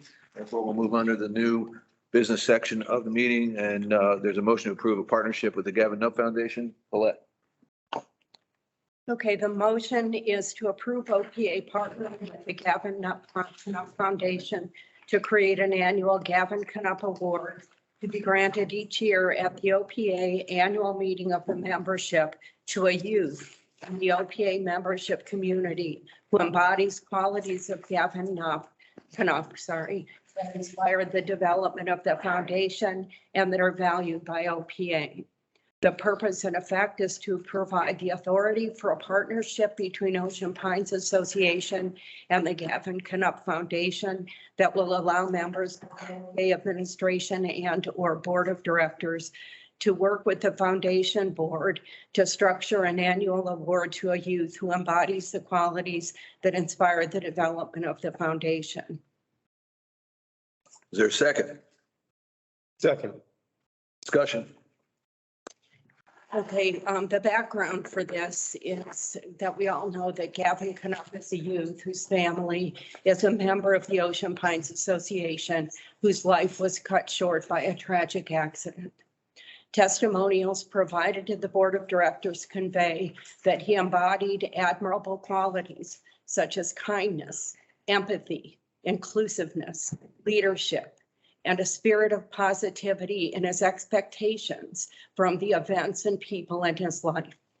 These qualities inspired the formation of a foundation dedicated to funding initiatives to support the promotion of educational and recreational opportunities for youth in the local community and beyond. The board would like to memorialize these qualities in a gesture that conveys their importance and value to our community of youths and adults by shining a spotlight on Gavin's qualities and the award recipients' embodiment of them each year at our annual meeting of the membership. An annual award is considered a fitting legacy with which the foundation was interested in partnering. This motion will provide the authority to bring to life this partnership between OPA and the foundation. The motion has come before this body based on a meeting that Director Parks and I had with Mrs. Tiffany Knupp. The intent was to ascertain her support and the likely support of the foundation for this as a memorial to her son. For me, it was an important initiative to consider because I felt that we needed a memorial that would reach the entire membership, not the skate park membership and those families, although they are important. But I feel that the qualities that Gavin exemplified, which we learned about by soliciting some testimonials. We didn't know Gavin, we didn't know his family, and we wanted to know who is this youth who inspired the foundation of this, the development of this foundation. Those testimonials gave us that information, and we learned that he was a child of integrity, of incredible kindness, of incredible inclusiveness and empathy for his peers, the less fortunate peers among him in his school community and in his play community outside of school. We felt that these are qualities, or I personally felt that these are qualities that speak to this community, that sometimes they're in short supply in the overt behavior that we see in this community and on social media in this community. So I felt that whether the skate park would be renamed or not renamed, this would be an award that would speak to the entire community. And so I spoke with founding mothers of this community, women who were the parents of the first child residents of this community, the woman whose fundraising was responsible for the building of the skate park and other amenities for children in this community. And I spoke with my colleagues and past board members. And everyone felt this was a great way to memorialize this youth and to put front and center to this entire community each year who Gavin was, his story, and the qualities that inspired the people who loved him and people who didn't even know him.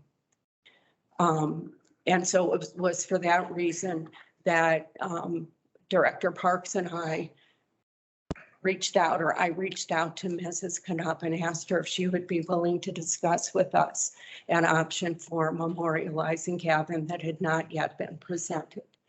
We met with her. During that meeting, she said to us she loves the idea. She wished she had thought of this idea. She was fully in support of having her foundation partner with us on this and possibly future initiatives to underscore the importance of the qualities that Gavin embodied in this community and that we would like to promote in adults and children alike in this community.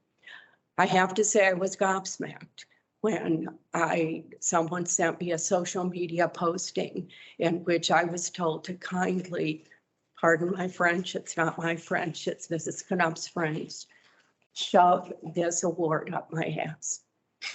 It's on this agenda today because I feel it deserves an airing by this board, and the public deserves to hear, where this came from and what the intent is. I still believe that this is an appropriate method to memorialize Gavin to the wide audience of the entire membership, not just the youths. I know the youths of this community need something to help them heal. This is an award that I think could shine a light on the youths in this community.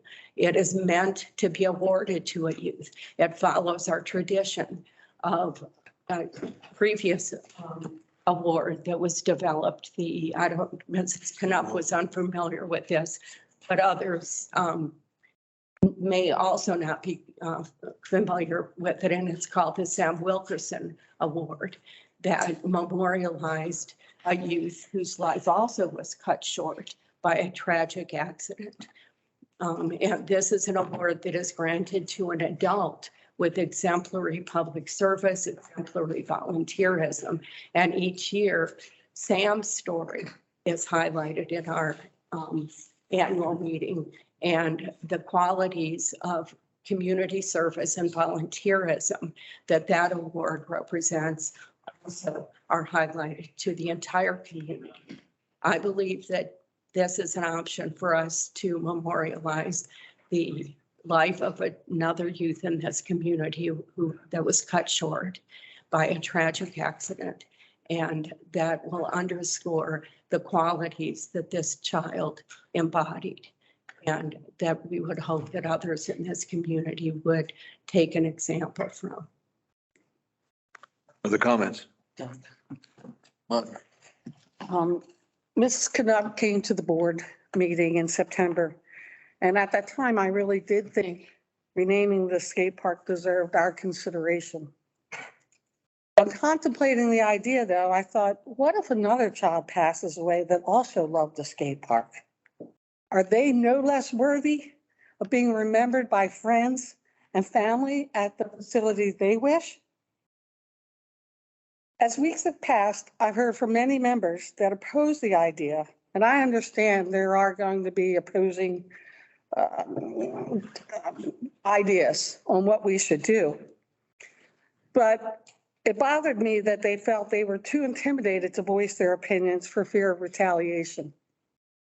Some members have asked, is it even safe to go to our food and beverage venues anymore? It is unfortunate the board's offer of either a bench or an award in Gavin's name is considered an insult. Having that information, in my opinion, there's no action required at this time or warranted. Thank you. Discussion. Rick? Yeah. The Gavin Nutt Foundation. I think I have always been in support of the Justice for Gavin, Do It for Gavin, all the way from the beginning. I even mentioned to Mrs. Knupp that I donated to her cause, which I did, and I put that out to a Facebook message to her. But one of the things that is really hurting is the temperature of this community and those folks that are outside this community. Vile comments towards our association membership here.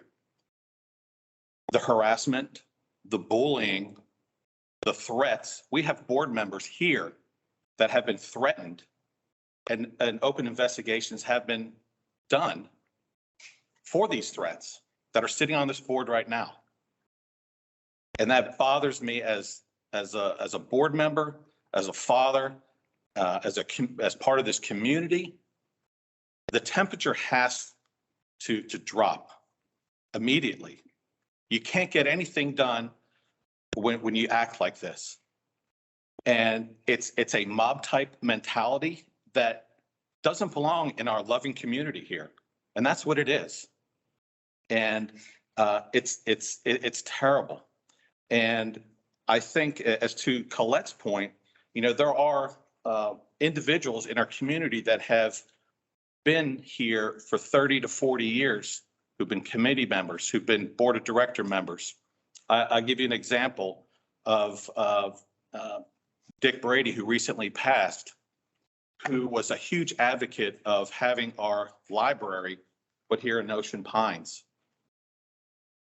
You have the longtime resident, Barbara Kissel, who had working tirelessly hours putting the skate park and getting fundraising to this skate park for our children to use. But it really bothers me that there's so much vile comments to each other here. It doesn't get anything done when you're like that as a community. It separates it. And that's not who we are as an Ocean Pines community to do that at all. And I don't care which side of the fence you are on this matter. Being harassing, bullying.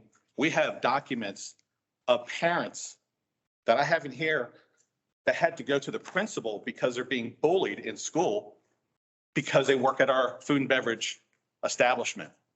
That's wrong. That's wrong. And that's not who we are. I support the Gavin Nutt Foundation, and everybody on this board wants justice. I could tell you that wholeheartedly, everybody. But the way it's happening is not who we are as a community at all. And that's what I wanted to say about that to our community that we represent. Yes, we got voted to represent the community. And there will be a decision that's going to be at the best interest of the community, period. And we want the input from all. But we all need to lower this temperature that's out there, where there's name calling and stalking and doxing and taking pictures of people and shaming them in public because they're going to a food and beverage establishment in support. Hey, you have every right to boycott an amenity, every right to do so. I have every right to attend one of these amenities and enjoy, just like everybody else does. We all have choices. But my hope is, and my prayer is, as a community, we come together and lower this temperature and work together as a community and to resolve. Ocean Pines is not part of this investigation that's going on. That's up to the state's attorney, Maryland State Police, and all that. We have nothing to do with that. We don't. We want justice, just like everybody else does. And we will continue to support the Gavin Nutt Foundation. We will continue to support the justice, but we don't need vengeance in our community at all for this. It's not who we are. And I know a lot of people that have served on this board previously, and I know that's not who they are. They want the best, but we need to calm this temperature down for everybody in the best interest of our community. Other comments? Stuart, sorry. Can I say something? I too was an early supporter of the Justice for Gavin group too. We donated to the GoFundMe, but this behavior is wrong. It's not vengeance, it's justice. We're all here as one. I have to tell you, Colette, I stand with you. We had to take our phone numbers and addresses off of our website because of the targeted emails, text messages, and phone calls we have all been getting that are threatening us. We're volunteers, folks. We're you. How would you like it? All we're doing is sitting. Governing is, sometimes it isn't easy. You have to make decisions that some people aren't going to like and some people will love. But understand that decisions that we make are made for the benefit of everybody, not just me. It's for us. So I want to say I stand with Colette. She's endured some brutal attacks. I'm horrified at what this woman has had to go through. And I just wanted to say on record, I stand with you, Colette. Thank you. Other comments? Frank? Like the other 6 people up here, there's absolutely no question that we want justice. And we want this thing brought to a firm legal conclusion under Maryland law. From day one, I've supported naming the skate park. I continue to do so. I support the idea of an annual award. But right now, sitting here, asked to vote, knowing that there's some people in the community for, some and against. But at the end of the day, I'm not going to shove something down the family's throat. I don't know what they want after looking at all the social media posts and looking at what's in the media. And until I know what they want, I'm not going to vote on anything. And that's unfortunately where we're at. And it's sad. And I heard somebody say something earlier that I made a note of. You know, if a 9th grader can rise above this garbage, then every adult in this room should be able to do so also. And we've not a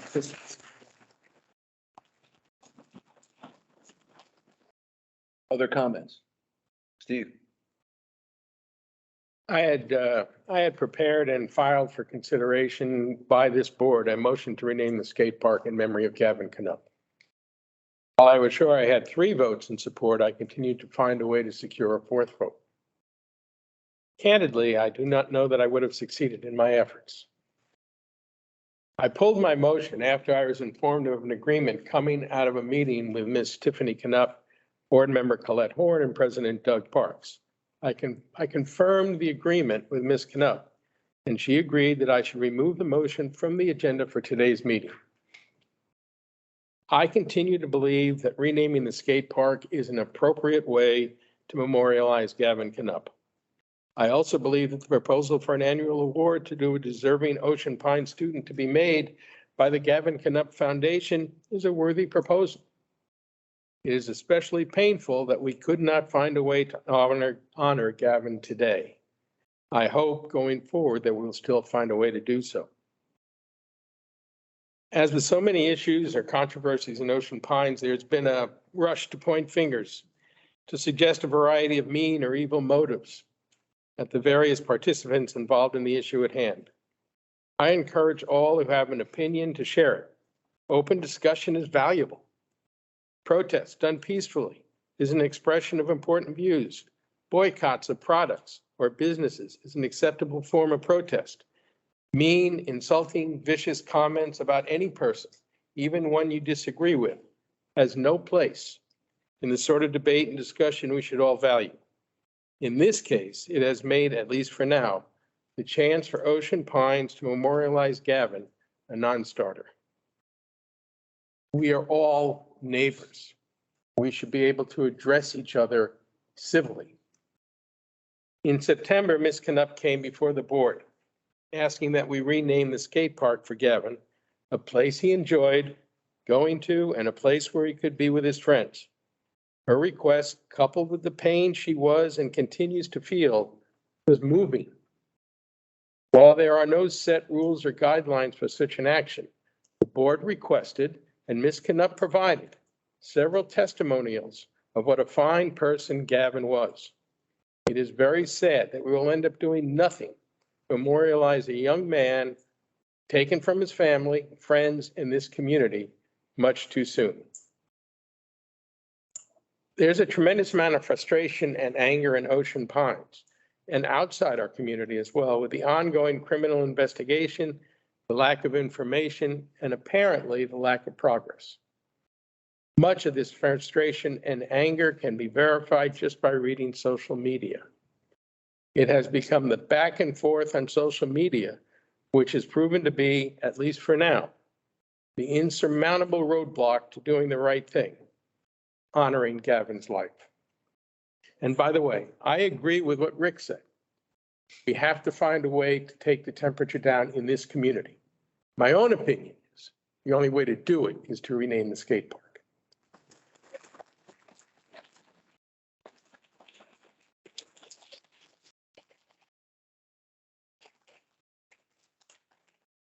I want to continue to work with the Knupp family and my colleagues on the board to find a way that all can embrace an appropriate memorial for Gavin.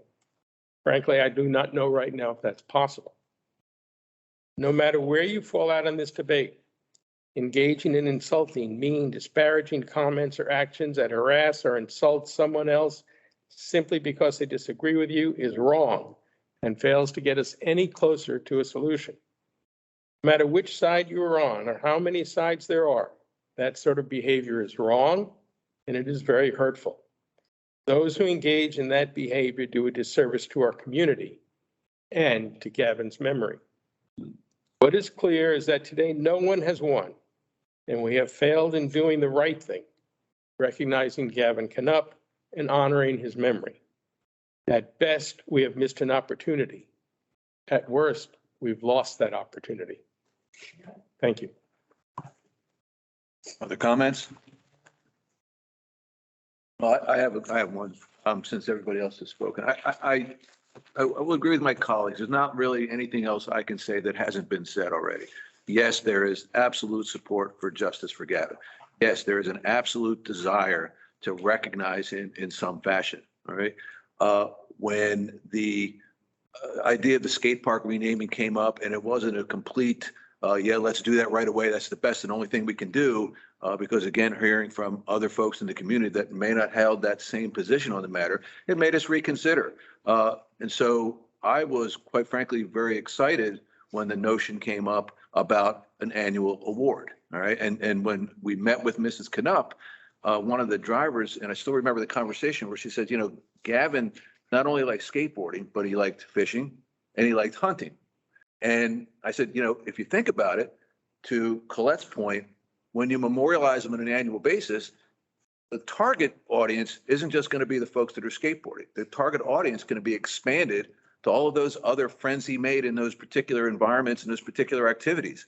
And so that's what really intrigued me and really made me support that. And the idea of letting the foundation drive the criteria for the award, drive the actual award of itself, and just using OPA as a vehicle to help promote that made all the sense in the world. And during that conversation, you know, every expectation was set that that's the way it should be done. Mrs. Knupp, to her credit, you know, said, yeah, I really like this idea. And I do exactly remember when she said, yeah, I wish I would have thought about that. And so leaving that meeting, we were very upbeat. We felt, wow, this is really the way to go. And I think it's quite frankly better than renaming the skate park.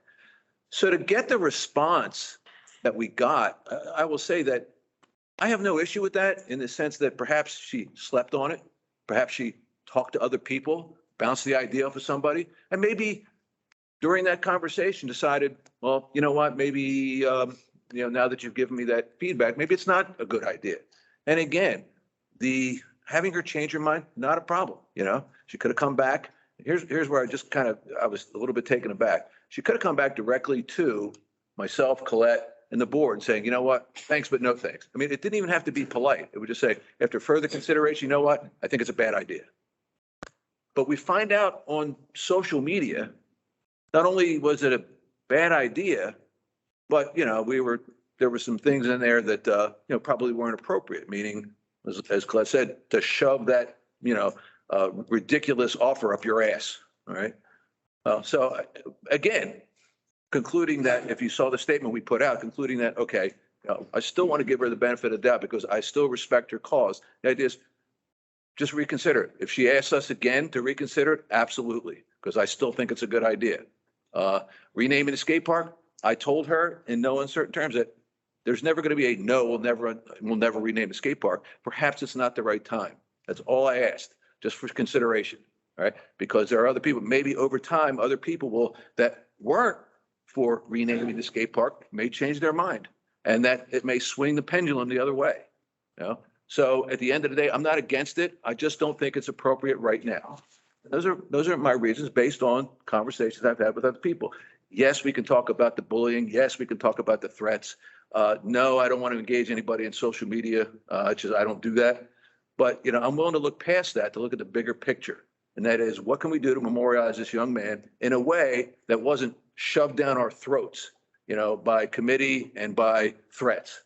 And, unfortunately, that's where we are right now. And I, for one, would love to see the temperature go down a little bit. Hopefully, more information will be coming out from the state police and, the state's attorney's office. And at that point, to maybe reevaluate it again, because both of those ideas are good. Who knows? We may end up doing both of them. But for right now, I just think it's too volatile, the situation. It's just, there's too much emotion running right now when people are so binary in their decisions. It's either I love this or I hate it. If you like this, I hate you. If you don't like this, if you like this, I love you. Well, there's no in between. There's no gray area right now. And it seems to me that there's no dialogue. All right. That would kind of try to get the least, not consensus, but at least have people on the other side of the issue consider your opinion. So, I want to keep this issue, me personally, and I'll need help from my board colleagues, obviously, but I want to keep this issue, on the table, both the renaming of the skate park and consideration for an annual award. I just think right now, my personal opinion is, I believe that the temperature of the community unrest is there. It's real. All right. And we hear about it a lot. We hear about it all the time. All right. So you talk about our leadership. One of the things about leadership is not to do a knee-jerk reaction, but to sit back and say, all right, what are both the short-term and the long-term ramifications of any discussions and decisions that we make right now? And I, for one, hope that we can move forward. Rick and several have said, this is not who we are. This infighting, this accusatory, approach to things, defamatory statements and threats just are not vehicles to move forward an argument, discussion, debate, and decision. So I, for one, just want to make sure that, you understand, I think collectively the board's position on this, because again, we think it's a good idea, but I think that the timing it needs to be adjusted on this, and that's it. Other comments? So I guess out of respect for the wishes of my colleagues and the wish of Mrs. Knopp, I'm going to propose that this motion be withdrawn at this time. I would hope that it can come back up for consideration, temperature lowers, and if there is a change of heart on the part of the Knopp Foundation. I still believe that this is a fitting method of tribute that's consistent with the heritage of Ocean Pines Association, how people who have been honored in the past. And so I'm going to propose that this be withdrawn at this time. Okay, and so Robert's rules, there's a proposal on the table to withdraw the motion. Once a motion's been made and seconded and discussions happen, the only way we can approve withdrawal is by unanimous consent. So is there a call for unanimous consent to remove the motion? I call for it. Any dissension? All right, the motion has been removed from the floor. Next item on the agenda, discussion of the new vote sign. Steve? Yeah, the Communications Committee has raised a desire, I guess the best way to put it, to spend, I believe, a small amount of funds for the purposes of having new vote signs available at the time we go to elections.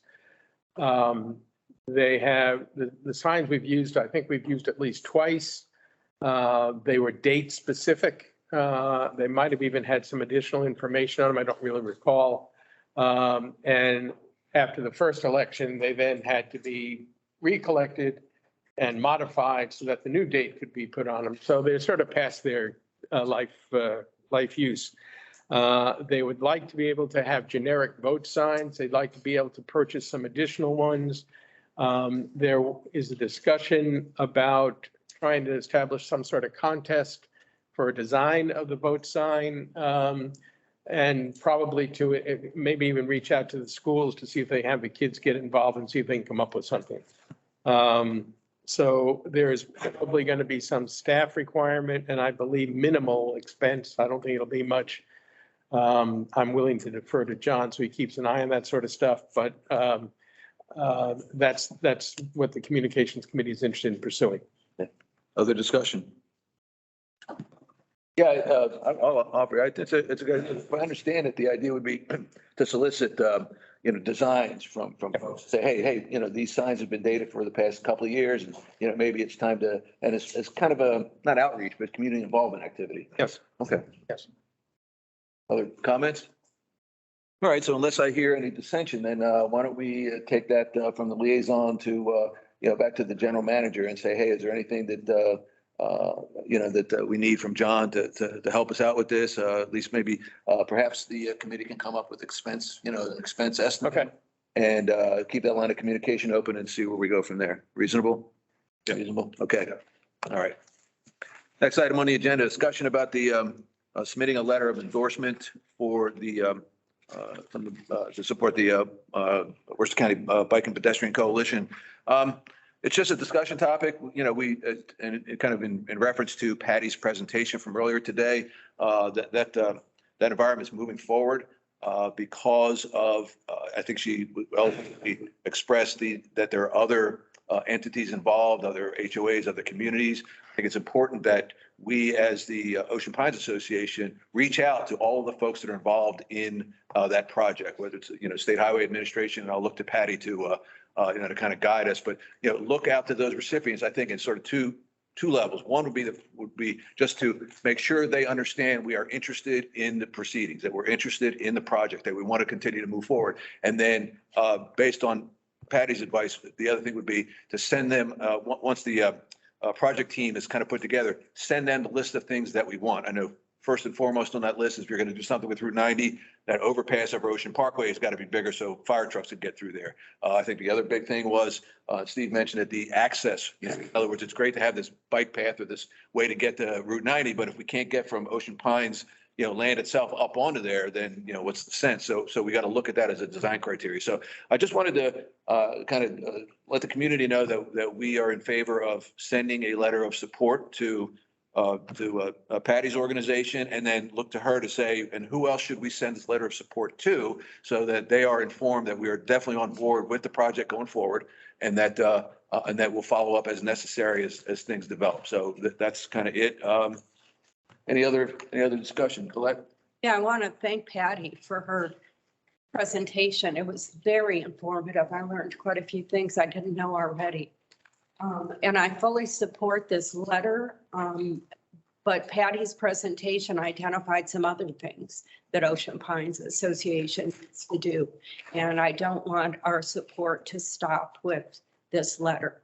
I'd like us to really take to heart the power that we have as a community to promote biking and pedestrian safety in our community, connecting our community to others that already have things in place.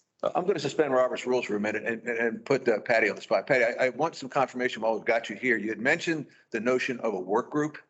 And personally, I'm struggling. It's exactly what would you think the work group needs to do? In other words, we're looking for some guides to say, yes, we can ask, to create this work group. If that's what everybody agrees to, then, we'll create it. But what's their purpose? I mean, what do you see then? Is it over and above, kind of not only contacting the project team to let them know we're interested, but let them know the kinds of things Ocean Pines needs. Is that what you see as the requirements of the work group? Yes, sir. Thank you for asking me that. I think that the immediate request is, given the timing that the public comment period closes on November 30th, would be for the association. And you don't have to send the letter to Worcester County Coalition. We all received mailings, and if you don't have it, it's on the SHA website.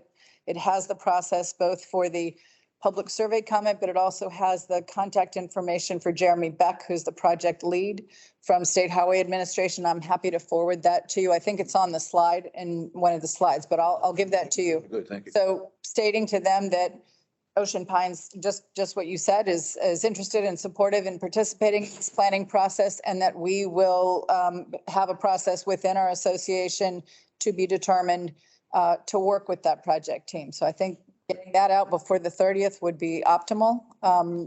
He's not going to close the door to the biggest community on the bridge footprint, obviously, but I think showing that we didn't, what I don't want them to say is later, well, you didn't comment during the public comment period, because we should. So that's number one. And the second, in terms of forming a work group, I mean, we could give some examples of how other community bike and pedestrian processes work. And I would say, yes, I think it should be bigger than just the Route 90 issue. I think the making this community more walkable and bikeable and friendly is something that's been requested for a long time. The 90 project just puts an immediate hot. So I would make that scope broader. And I think key to the comment that came up this summer when this was proposed, when Colette was president, is yes, a work group that includes board members may have transition because board members transition, people transition, but it doesn't mean that there couldn't be a board liaison and also a staff liaison that has that responsibility. And an example I will give is currently that sidewalk that's being put in at the Food Lion intersection. You know, the state highway has put a pad on both sides. It's marked in yellow. It has the little bumpy lines. They're waiting for the audible announcements to come to say, please walk, please wait. You know, they're waiting for that. But if you see where the pad goes, it walks into the Ocean Pine sign. Like there's a big sign there, a big cement sign. That's what Design error. we need to, well, they designed on their footprint and then we're not, it's not going to go anywhere very easily the way it is now. So somebody at a staff level on a consistent basis who can be the one that says, hello, where are you thinking that sidewalk's going to go? Or working with the county on the part that's on Manklin Creek. So not rotating, you know, whoever answers the phone, but somebody whose job description and actually a thought that is based on other communities is making that, maybe it's a temporary assignment, maybe it's a special project, that somebody who has expertise, and we have a number of people in our community here who've come forward to me that transportation planners. I met a guy at the dog park yesterday who told me he planned bike and pedestrian lanes for other communities with MDOT, and he's hanging out at the dog park, so. So not to impose, but if you could forward that information to us, we certainly could start the dialogue with those individuals. I'd be glad to. Thank you, Patty. Thank you. Thank you. I'm going to reinstate Robert's rules. Real quick, based on Patty's comments, do you think it's worthwhile that we put another announcement up on the website regarding the fact that the survey has been extended through? I think the 30th. Yeah. So John, would you think so. Would you make a note to please put that the SHA survey is going to last through the end of November, and we encourage people to reach out and sign on to that. Okay. Any other discussion, Steve? Yeah, just to be clear, as I understand Patty's comment, the important step for us to take is for the board to send a letter to the team, the government working on Route 90, not necessarily to Patty's group, but to indicating our interest in working with them and our desire to see certain improvements made. The other thing I would say is, based upon what I've heard, this is not going to be a one-shot deal. We can assume, at least up to the construction stage, that the planning process is going to continue. And that in addition, we will need to find a way to address access points in Ocean Pines, but also our own internal bike paths and walking paths that are available to our folks. And we should probably begin the process of trying to reach out to our county commissioners, state government, to see what funds we can get. We are not trying to fund this out of our own pocket. There's money out there for these sort of undertakings, and it's worthwhile to get into it as quick as we can. And we have competition to come communities who have the same interest. So we'd be smart to be proactive in this. Noted. Any other final comments? All right, and I'll close the floor for that. Next item on the agenda is appointments. Unless there is a concern, I'd like to consider all 5 appointments at once. Seeing none, I'll entertain a motion for the following appointments. Frank Brown, Chair of the Golf Committee. Amy Hassan, first term Aquatics. Vivian Karakny, first term Aquatics. Thomas Ottenwalder, first term Rec and Parks. Linda Yurchi, first term Communications Committee. So moved. Is there a second? Second. Discussion on any of these individuals? Seeing none, I'll call the question. All those in favor of the appointments as I just read, please say aye. Aye. Opposed? Any abstentions? Seeing none, please record the vote as unanimous. And last item of business, I will entertain a motion for adjournment. So moved. Is there a second? Second. All in favor? Aye. Thank you, everyone.